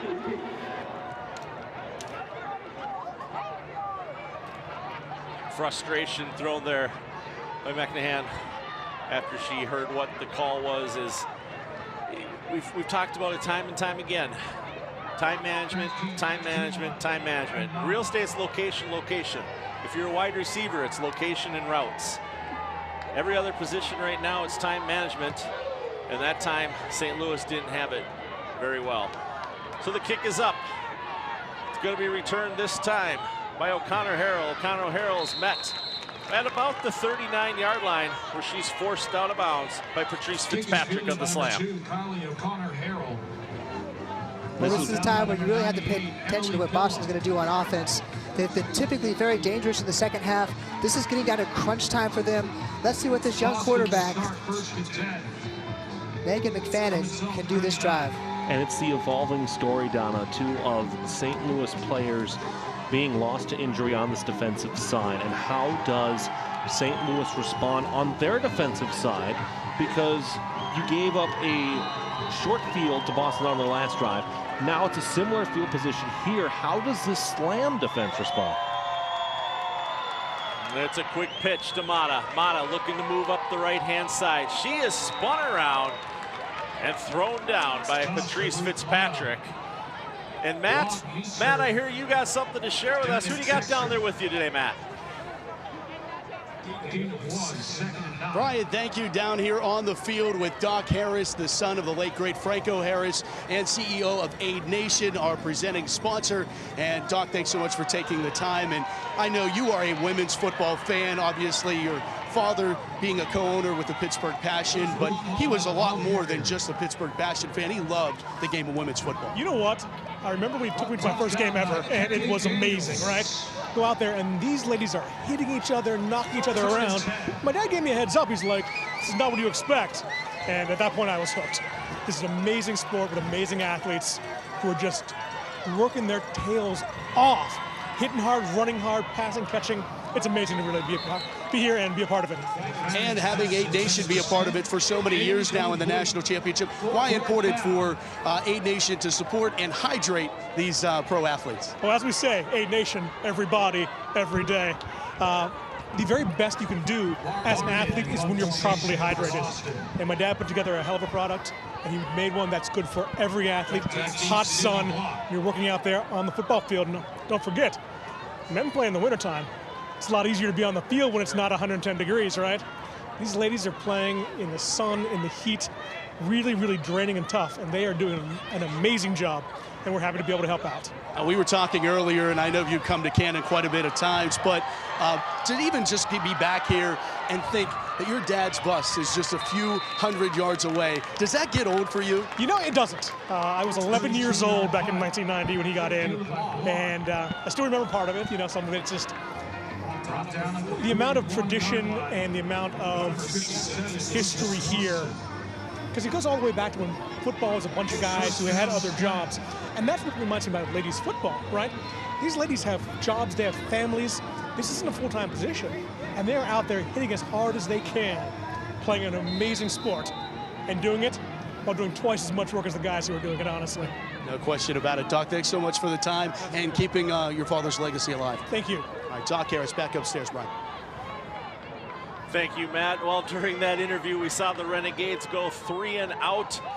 Punt the ball, block, ran it up. So Jamie Gall, fresh set of downs, 1st and 10 from their own 41-yard line. This time it's picked up quickly. Taylor Hay, the ball carrier, met at the line of scrimmage by Danielle Fourier of the Boston Renegades for no gain. 2nd down and 10. And Alex, did you get to meet Franco Harris here the first year you were here? The first year I was here, it was 2022. I did not have the pleasure or the honor of meeting Franco Harris, but he was just the impact that he's had as owner of the Pittsburgh Passion and all the resources he put into this league. Just, it makes your heart so happy for the growth of women's football when you have the legends of the professional game that are just as ardent supporters as the players. Jamie Gall awaits the snap. Gets it right away. She's going to throw it off to her left, and that was a great throw that time.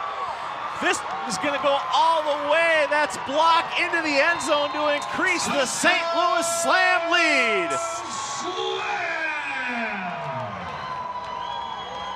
Jamie Gall to number 9, Sydney Block. Can you believe it? St. Louis Slam take a 9-point lead here late in the 4th quarter. Play action pass. She runs a nice little slant route to the races. She's gone. Well, and it's a simple drive for St. Louis. Where'd you hit it on one? Right up the gut with the running game. 2nd shot, a quick pass over the middle, and then just the legs of block. Then all of a sudden you ask the question, how far from the green were you? Well, you hit it right there on a beautiful shot. Incredible. 6 points on the board. Gall can't even go to the sideline to celebrate with her receiver as she has to stay out there and be the ball holder for Nutzling. Nutzling's point after attempt is up. And it's good. It is 30-20 here in the Women's Football Alliance Pro Division National Championship game. 10:58 remaining. You're not going to want to go anywhere. Keep your TV tuned to ESPN2.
Welcome back to the Women's Football Alliance Pro Division National Championship game. And Jada Humphrey, we didn't see too much of her in the 3rd quarter. You can see her numbers compared to Ruth Mata, the Boston Renegades there. The big thing right now, Ruth Mata, 3 touchdowns. She accounts for actually all the points for the Boston Renegades. Jada Humphrey only has 1 touchdown for St. Louis, but they lead currently 30-20 with 10:58 remaining here in the 4th quarter. Well, and Donna, with Donna Wilkinson and Alex Westhead, I'm Brian Sweetie. And Alex, this game is going to go down to the wire. Well, and Donna, you and I were having the conversation before we came back from break here about the difference of playing quarterback. We started with it in the game open in terms of experience versus innocence. And right now, you can tell the difference between McFadden and Cahill. McFadden has made plays to running backs, but there hasn't been a big receiving threat so far. So here, after the kickoff, fielded by O'Connor Harrell, handed off to Matas. No, it was all trickery as Kylie O'Connell Harrell keeps the ball and stays on that right-hand side of the field, and myself and a bunch of others followed Mata up to the left side of the field with the ball. Chandler for the slam. Stop that there. You can see total yards of this game so far. The Boston Renegades with 266. St. Louis Slam with almost an even Benjamin more than them. Yeah, when you talk about Megan McFadden, it's really hard to compare her to a 20-year veteran, future Hall of Famer, and Allison Cahill, who just ran that offense to a T. She knew where to hit her players. She was so precise, and that's part of the dominance of Boston over the last decade. And I think it's important to remember, too, McFadden will get better over time, as there's a great pass there that will result in first down yardage for the Boston Renegades down to the 40-yard line. Here for Pasquale, the one on the reception. But you give her time to grow and develop, and that's exactly what it's going to be as it's Dumont on the reception there, the 5'5" wide receiver from Boston, Massachusetts. So first set of downs for the Boston Renegades. They trail by 2 possessions right now to the St. Louis Slam as we are a third of the way through the 4th quarter of this national championship game. McFadden drops back, falls out of the pocket. She's going to have to hold it and pull it down and try to put something together when she runs into Jennifer Perkins of the St. Louis Slam. Well, that's great coverage by the St. Louis Slam. Everyone was covered, nowhere to go with the ball. She has to pull it down and run. 2nd down and 9. Perkins, defensive lineman out of St. Louis, Missouri. University of Phoenix is where she went to college. I love the fact that we've got these representatives from all over the country. Quick little pass off to her left to Pasquale. Pasquale gets a break, finds a hole on the left-hand side of the field and gets up. Going to be another Boston Renegades first down, taken down by Sierra Morgan. Well, Boston had the numbers on that side. They had 3 receivers against 2 Bs. They also pulled 2 linemen. Good play for a first down. No surprise, Kaylee Nutzling in on that tackle as well as one of the best 2-sided ball players in the WFA that we see. First set of downs for the Renegades. 1st and 10. Ball just past midfield on St. Louis's end. We're going to break through. She escapes the tackle. She had LaFleur breathing down her neck. She has to pull it in and scramble to her right. And she's going to end up getting a 1 yard on this. Going to make it 2nd down and 9 for the Renegades. Well, she sure has a knack for making it exciting. Defense once again doing a great job in coverage. Pressure that time. Altbeater for the slam on the stop there. We've already talked about her being the defensive MVP for the WFA American Conference. Quick little slant thrown to Dumont. Dumont escapes 1 tackle. And once again, it's Nutzling for the slam, making her way from the top of the screen down to the bottom of the screen to stop the Boston Renegades from getting more than the first down that they just completed. Well, Boston will do that all day long. They're going to get the ball into the hands of their playmakers and let them make some plays until you stop it. 2 minutes have already ticked away in this drive for the Renegades. 7:55 remaining here in the championship game. Little pass knocked down, intended that time for Dumont. Great coverage. Kiana Smith at the last minute flew across the field, knocked that ball out of bounds. Falls incomplete. Well, and you talked too about. All right, going to throw it down to Lois Cook. Lois Cook, what do you have for us? Well, Brian, as we saw, number 48 Straws It appears that she has a knee injury, not yet confirmed on the specifics of that injury, but as we saw, she was carted off the field. Her teammates screaming, "We love you, we love you," and her screaming back, "I love you," and finish. And she could have been down, she could have been out, but she came right back out here with her teammates. We saw her walk on the field with her crutches as she was able to make it just in time to watch her sister on the field block with that last touchdown. And that's what we do it for. It's for the love of the game, but also to fight with our sisters, to fight for and with them. And we saw that right here today. Thanks, Lois. Great little 3-yard pickup there for Adrian Smith. Makes it 3rd down and 7 for the Renegades. They need to find a hole. They've got one here. Mata pushing her way through the line. She's going to have enough for another 1st down before she's taken down by Kiana Smith. Great job following her blocks that time. Ruth Mata had a little gap there. She keeps her feet turning.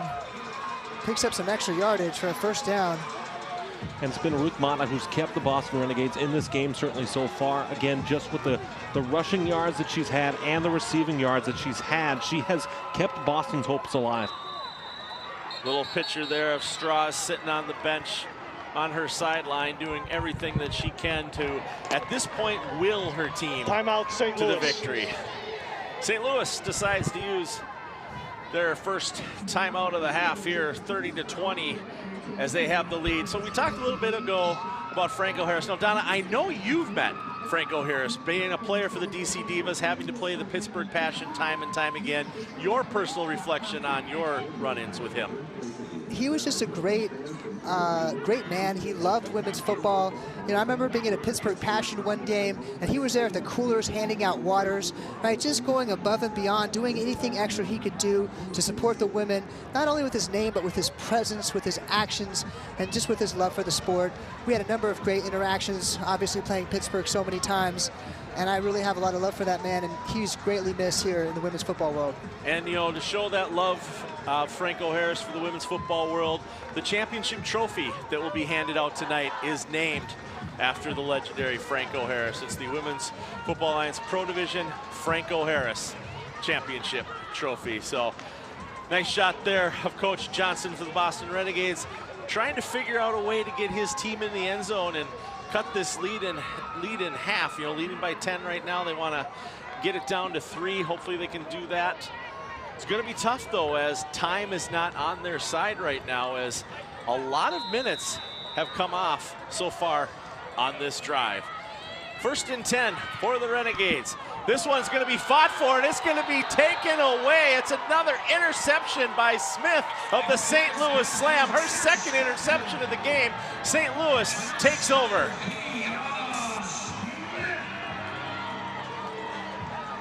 Well, that ball is thrown out. Nice pass. It looks like Smith's going to make the catch, and Smith takes it away. Let's see the pass here on the replay. That's going out to Adrian Smith. Great interception, just outwilling her for the ball. And Kiana Smith comes up with it. So with time definitely not being on Boston's side, that was an error that unfortunately they could not afford to make right now. 6:37 remaining in the national championship game. They find themselves behind by 10 to the St. Louis Slam. Score right now, 30-20. St. Louis, 1st and 10. Ball on their own 15-yard line. Gall takes the snap. She's going to hand it off to Taylor Hay. Taylor Hay spins away for one tackler. Can't spin away from the 2nd tackler as she is taken down by DeAndre Smith of the Renegades. And this really has to be a put-away drive for St. Louis here. Again, you have 6 minutes of game time that's left on the clock, 2 timeouts in your pocket, 3 in the pocket of the Boston Renegades. This should be, at least on face value, a run-heavy drive for the St. Louis Slam and start winding that clock at what's now a 2-possession game.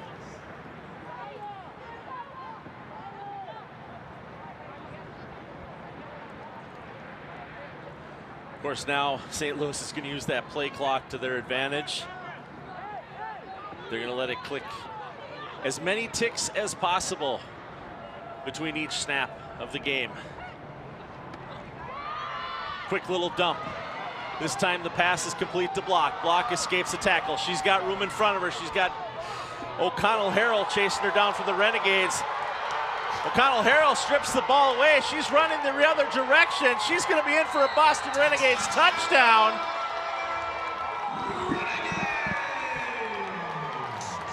So just like that, a strip and score for the Boston Renegades gets them back into this game when everything was looking dark for the team in white. Well, Sydney Block just ran a great route, got the ball, was running tough to bring down. Just unfortunate she was not able to hold on to that ball. O'Connell-Harrell stripping the ball, running it back the other direction. Huge play for Boston, right when it looks like the Slam's gonna have another first down and possession. The 5'7" receiver from Boston, Massachusetts, University of Oregon alum, definitely got Boston where they needed to be late here in the fourth quarter of this game. Barden awaits the snap for the extra point. The ball is down, the kick is up, and the kick is good. And just like that, St. Louis goes from a 10-point lead in possession of the ball to only a 3-point lead after a great strip and score by Kylie O'Connell-Harrell of the Boston Renegades as we look back at the strip and score here. So taking a look at it, it's not a bad play design by St. Louis. It's well executed, and again, Block has the ability where that's the exact same play that they had on the previous touchdown. But credit is due to Harrell for coming over and just willing the ball out and making the play happen by herself. Again, you can't look at me and say, am I wrong? Defense and special teams has been the deciding factor in this game, where now it's another defensive score that's brought, and all of a sudden we were talking about that as a put-away drive for St. Louis. Well, now all of a sudden, it's a one-possession game again. Just like that, this game could change in a second, and it sure did for Boston. So before, when there was just over 6 minutes left, time was not on Boston's side. But after that strip and score, it definitely is. There's 5 minutes and 27 seconds remaining here in the Women's Football Alliance Pro Division National Championship game. Matt Fargo, Lois Cook down on the sideline. Donna Wilkinson, Alex Westhead, myself, Brian Sweeney up here in the broadcast booth, bringing you what we've already said is probably the most exciting national championship game that we've had in quite some time. So Barton going to kick it off for the Boston Renegades. St. Louis waits to receive the kick. And there's going to be a flag on the play. I saw that one from up here. Boston was offsides before that kick happened. Block just picks it up, runs out of bounds, as she knows that this one will be kicked again. Oh, that's going to be an interesting discussion on the St. Louis sideline. You don't have to accept the penalty here. And it was a good return, certainly by Block. It's at the 35 right now. So do you hedge your bet and guess that with your special team success that you can do better on a second chance at a return? Or do you take it at the 35, knowing the longer field you have, the more time you can wind? Kicking team number 84. I keep it here and you don't risk them getting the ball back on a kick. You know, that's always a risky play with Boston. You never know when they're going to onside kick it or kick it with a funny bounce.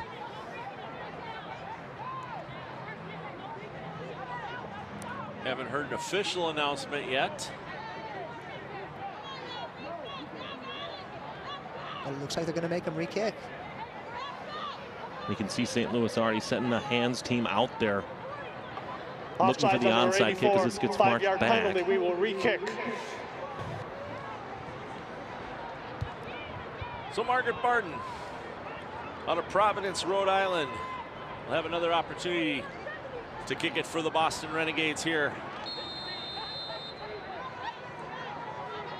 Sydney Block did a great job running it out of bounds there, Alex. As you said, got up to the 35-yard line. Now she's waiting at the 30-yard line.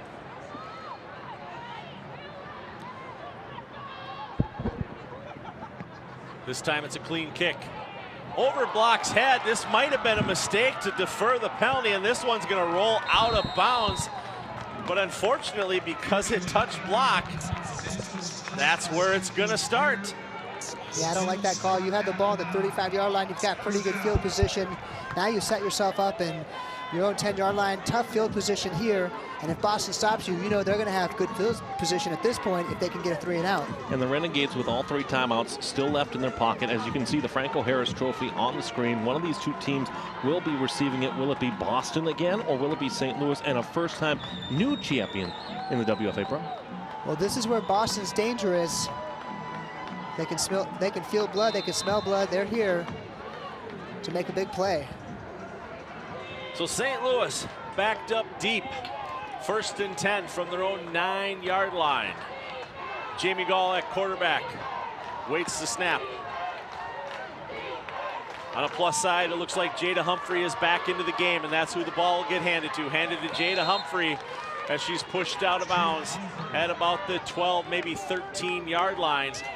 Pushed out of bounds by Deanna Walsh.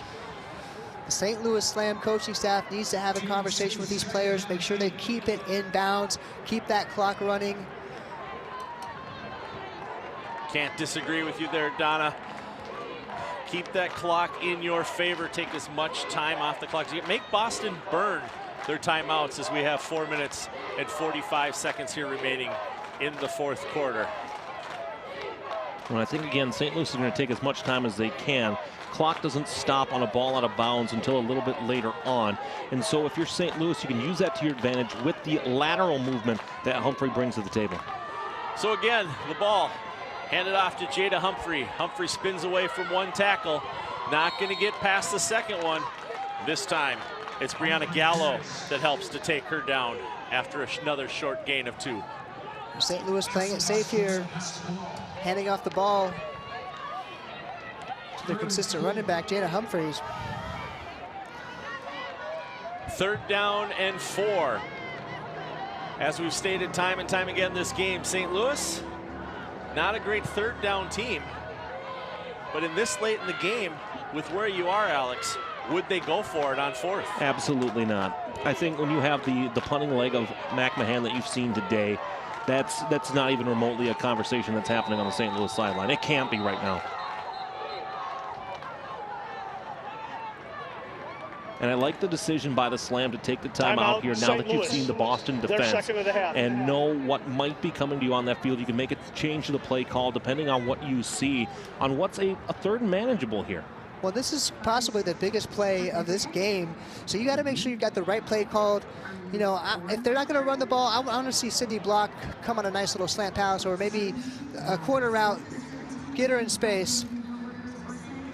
Try to give your best receiver, one of your top receivers, the ball. And that's the #1 thing I think you have to look at here if you're St. Louis, is you need to keep the ball in the hands of your key players today.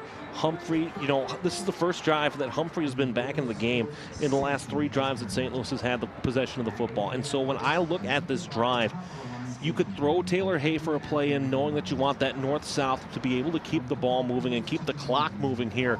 St. Louis, again, uses a timeout. They've got 1 left. Boston still has all 3. And again, Brian, we talked about it all season long. We wanted a competitive game here in the championship game. Now we got it. We've wanted a competitive game all weekend. This is definitely the most competitive game that we've seen. Cincinnati Cougars in the Division III game yesterday afternoon easily beat the New Mexico Banditas 48-26, and then last night the Nebraska Pride took care of the West Palm Beach Coyotes 32-6. So this game here only separated by 3 points with 3 minutes and 40 seconds remaining. St. Louis has the ball, looking to get a 1st down here. Probably the most important 3rd down conversion that the St. Louis Slam have had yet today. Jamie Gall back on the field. Jada Humphrey stands to her left. She awaits the snap. Player in motion is Taylor Hay. Ball handed off to Humphrey. Hay looking to Blake a block for her. Humphrey's not going to have enough. She's only going to get 1 on the play. So we're going to be looking at 4th down and 3. Timeout, Boston. Boston elects to use a timeout here now that they can turn the clock into their favor. Well, now that decision to go ahead and make Boston re-kick really comes back to hurt St. Louis Slam. They're putting themselves really deep in their own territory. Boston's going to have good field position unless we get a miracle kick here. 3 minutes and 30 seconds left. Great opportunity for Boston to come back and tie or win this game. Yeah, Coach John Johnson there of the Boston Renegades. He's used to this game, but not used to having to punch it in this late in the game to get a victory. So I think he can do it. He's got plenty of tricks up his sleeve, as you see him standing there with team owner Molly Goodwin and the rest of their coaching staff, including Cliff Ashley, Bill Austin, Benjamin Brown, James Callahan, Jennifer Cabrera, Christina Gonzalez, Michelle McDonough, Catherine Thailander, and Alyssa Williamson as their medical trainer and team media coordinator. They put together a great staff year after year. And that's not to say that the St. Louis Slam and Quincy Davis haven't. All these teams, great staff, everywhere from the front office ownership group down to the medical and the media people. Well, and as the subject is a great film on Netflix, Born to Play, you've really gotten a deep dive into this organization and what makes it a model organization on the coaching staff side for teams to build a franchise around. So McMahon is back to punt. Mata and O'Connor Harrell wait to receive it. Good clean snap. Punt is up, got a little spin to it. Gonna go right into O'Connor Harrell's hands. She's got some good blocks downfield. She's gonna tiptoe up the sideline. Runs out of bounds at the 27-yard line, and Boston is sitting in really good position right now to at the very least tie this game up, if not take the lead. Well, with this game so far, the way St. Louis Slam has played, Boston's been on a roll this last few minutes. I'm expecting them to come and try to score a touchdown here. St. Louis has their hands full, trying to finish this game strong. And it's not necessarily a good return by Harrell if it's not set up by a good block by Guy Lunas. Not necessarily doing technical blocking technique, but just turning the back to the player that was in front of her and just making sort of that soft screen to give space for Harrell to work her way up the field. Keep in mind, Boston Renegades have not yet attempted a field goal this season. McFadden takes the snap on 1st and 10. Hands it off right away to Mata. Mata gets about a yard or two on the play. Met by the defensive line of the St. Louis Slam, including Daniels. That defensive line got off the ball pretty quickly. Good job coming up with the tackle. This time, it's a pass to Smith. Smith reaches. She's got help from one of her linebackers. That's Samantha McKay that's giving Smith the push in the back. Able to pick up another yard. It's going to be 3rd down and 7 for the Renegades. And I think, too, here on 3rd down and 8, if you're Boston, again, this is a 4-down drive, no matter what you look at and the result of it being. If you want to give Barden a chance at a field goal, I think you got to be inside the 15. Ruth Mata takes the ball. She's scrambling through a couple players, and the St. Louis Slam defense is doing everything in their power right now to make up for for accepting that penalty on the last kickoff. Well, Mata breaks the first tackle, but finally taken down. LaFleur in on the tackle, and this is the biggest 4th down play of the season for Boston. A minute 50 remaining in the Women's Football Alliance Pro Division National Championship game. St. Louis up over the Boston Renegades by a score of 30-27. Boston 4th down and 5. And we're going to get a timeout called by Boston so that they can reassess what they want to do here on this. Timeout Boston, they're second. The same thing for Boston. You want to call your best play right now. You want to put the ball in the hands of the person who's going to have the best opportunity to get this 1st down. Well, and you're looking at about, if you wanted to make the decision to kick a field goal here, you're sitting at about a 40-yarder from this spot. I think you would rather take the 5-yard opportunity for a fresh set of downs, keep the clock on your side, because even now all of a sudden, St. Louis sits here with 1 timeout. They should not take a timeout unless they absolutely have to here down the stretch, because you want to be able to save that in the event that you need to go on the offensive side. But again, the St. Louis defense, 2 stops so far, that have been significant, needing one here where, again, the season's on the line for both these teams with this play. Our official blows his whistle. Motions for the teams to break huddle on their respective sidelines and make their way on back to the far hash marks from the broadcast side of the field. The Renegades trot their way to the line. Their freshman quarterback, Megan McFadden. 4th down and 5. Championship game here on the line as she drops back. She throws the ball up into the air. The pass is caught. It's all going to come down to where they mark it. The pass is complete to Barden, but they're going to say that she is short of the line to gain. St. Louis is going to take over on downs.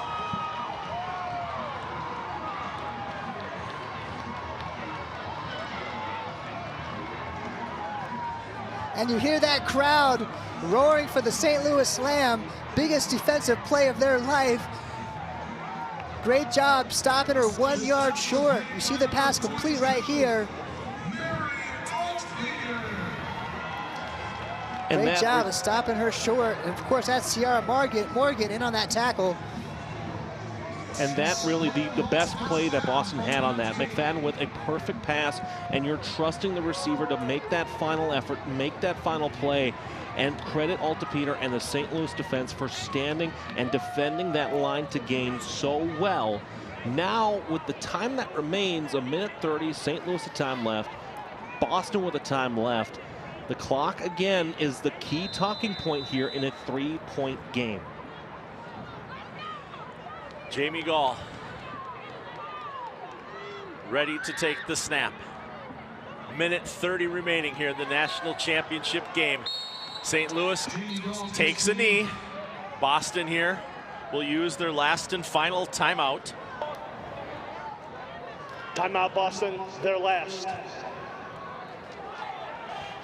And again, I think that when you look at it here, again, if you have a 25-second clock, the numbers would suggest that if Boston gets this ball back at all, they're going to have a limited window with which to do it with. And so again, Donna, it comes back to the point where the defense and special teams was the deciding factor in this game, and St. Louis is just a hair better than the Boston Renegades tonight. Well, St. Louis fans have been waiting for this for an entire year. They're going to go and have a great celebration tonight. And the first team to knock off Boston after 5 straight championships has to hold their head high. Well, and you look at Quincy Davis's eyes there. He knows that this game isn't quite over yet. He's not ready to celebrate. He knows that his team still has 85 seconds that they have to protect this ball, because we've seen snaps that are thrown over the quarterback's head, and that's the last thing that St. Louis would want to have happen right now. Jamie Gall waits the snap. Snap is up. This time she hands it off to Humphrey. Humphrey finds a hole on the left-hand side. She's just running the clock out here. Gets back up almost to the original line of scrimmage. Does a great job running more time off of the clock. And a 40-second on the play clock here, this being what would be 3rd down. And again, that clock just ticking closer and closer and closer, where again, if you're St. Louis, just to be safe, you might want to drop somebody back into the end zone just to be absolutely safe in case something were to happen here. 50 seconds remaining. 12 seconds on the play clock. Jamie Gall, quarterback for the St. Louis Slam. Alex, a player that you and I have watched develop greatly over the years, and we are going to have a flag on this play, which is not something that the Slam wanted.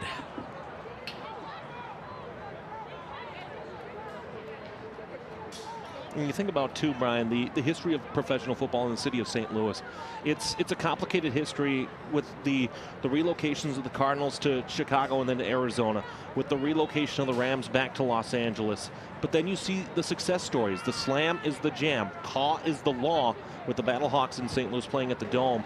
It's a complicated history for tackle football in this city, but rewarding today. By rule, there will be a 10-second runoff.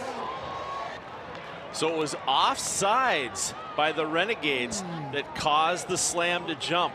So there will be a 10-second runoff here as well. So this penalty is definitely going to benefit St. Louis. Well, one more snap and this game's over.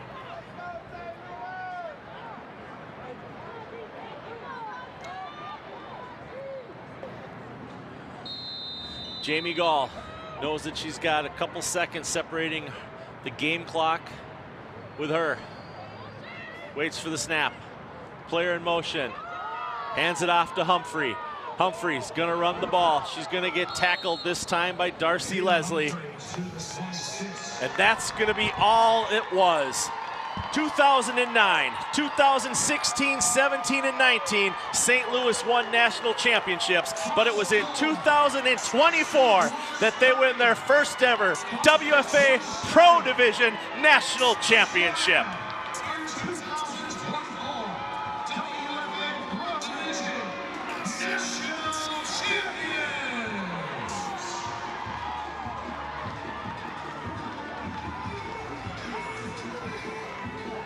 All smiles on the sideline for the St. Louis Slam. Congratulations to a great job done tonight. All right, Lois Cook is down at the field with our player of the game. Lois, what a game it was.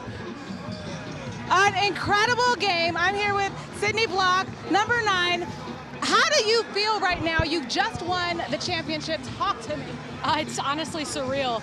My teammates have been such wonderful supporters. Our team is just like a family, and this is something that they have wanted for so long. Me being a rookie, I kind of adopted that desire, that will, and this has just been the end goal, and we're ecstatic because this is what we've been fighting all season for. And walk me through this game, because you've had some amazing plays. I mean, the momentum was there. Mm-hmm. Talk to me about the teamwork, the chemistry, and how that translated on the field to making those big plays. Mm-hmm. So our team's very positive, and I think that's the biggest thing for us is we're human, we're gonna make mistakes, and our team is one of those that picks each other up, right? So I made a huge mistake right there when I lost that ball, and I had faith that my defense was gonna pull it out for us and save us that game.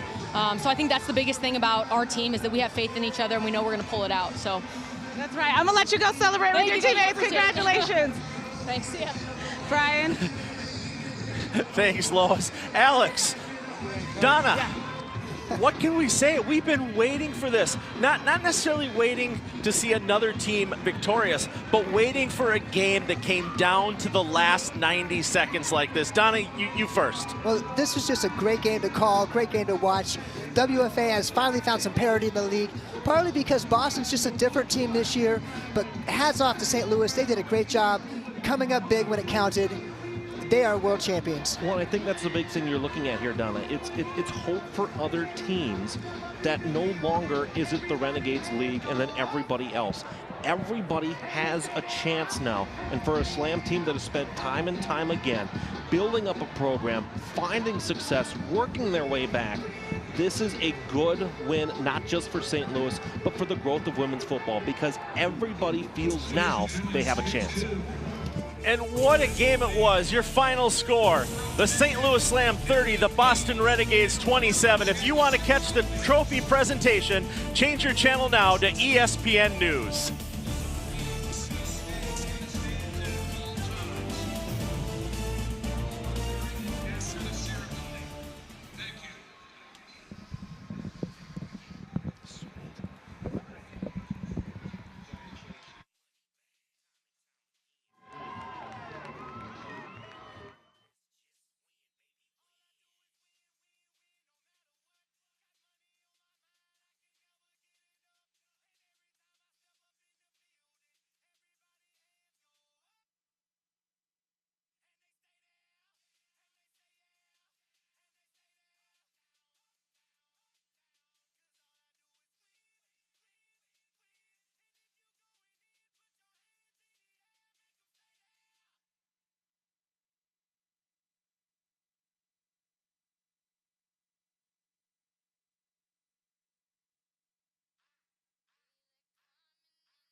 Ladies and gentlemen, first and foremost, how about a hand for our teams for an outstanding championship game in what was perhaps the most important game in women's football history. It was an instant classic.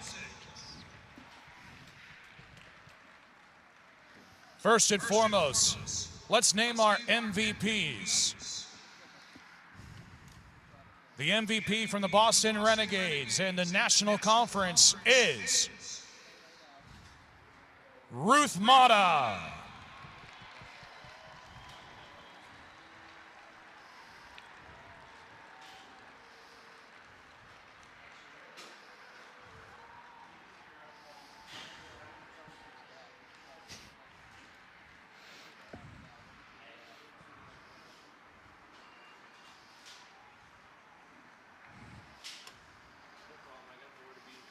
And now, the MVP from the St. Louis Slam is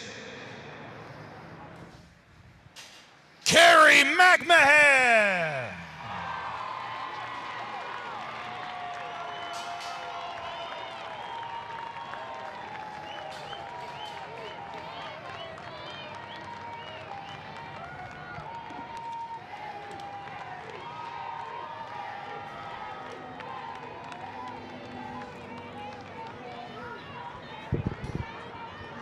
And now, here to present the championship trophies, please welcome Doc Harris. First and foremost, our 2024 WFA Pro runners-up out of the National Conference, the Boston Renegades.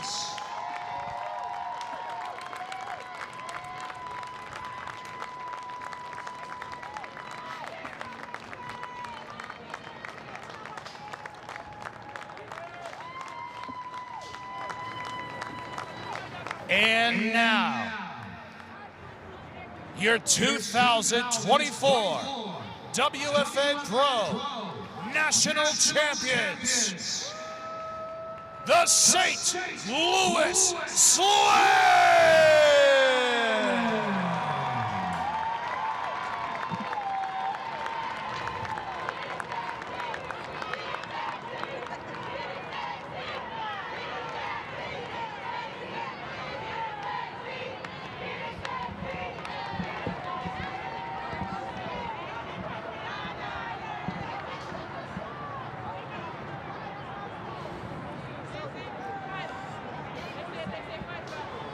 Ladies and gentlemen, fans, we want to thank you for tuning into the trophy presentation there, being presented by public address announcer Brandon Rossi, great PA announcer, and as you saw there, the St. Louis Slam, your national champions this year.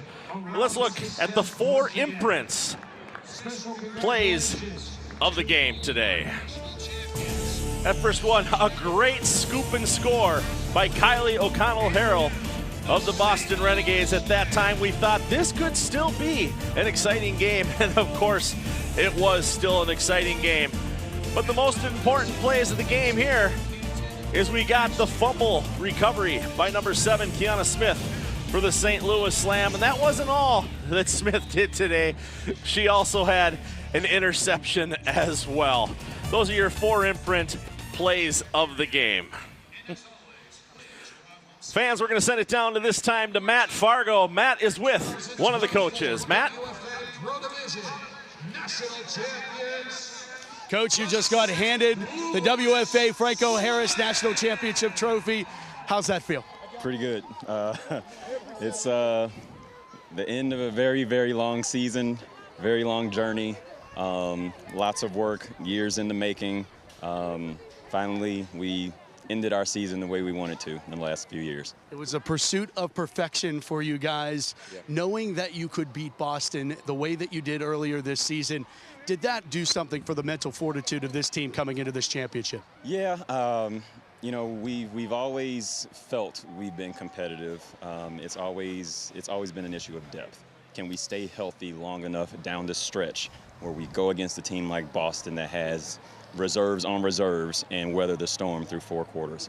You know, early in the season, that's easier to do than at the end of the season. So even today, we ended up losing a couple of people just trying to get through the game.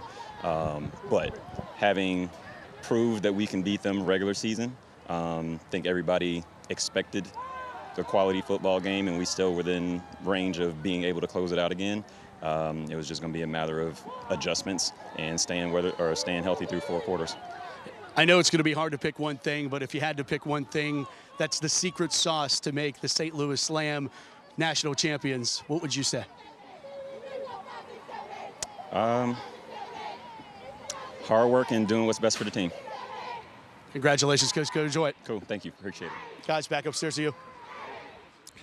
Thanks, Matt. Donna, Alex, what a game it was. Donna, your thoughts on what you saw here today? Well, St. Louis had a lot of players contribute, a lot of players scoring, a balanced offense, just a great job to come and compete with Boston and to take the championship from them. Congratulations, St. Louis Slam. Alex? And Brandon Rossai said it in that post game. It was the most important game in women's tackle football history because it showed, again, anybody can be born to play and anybody can win.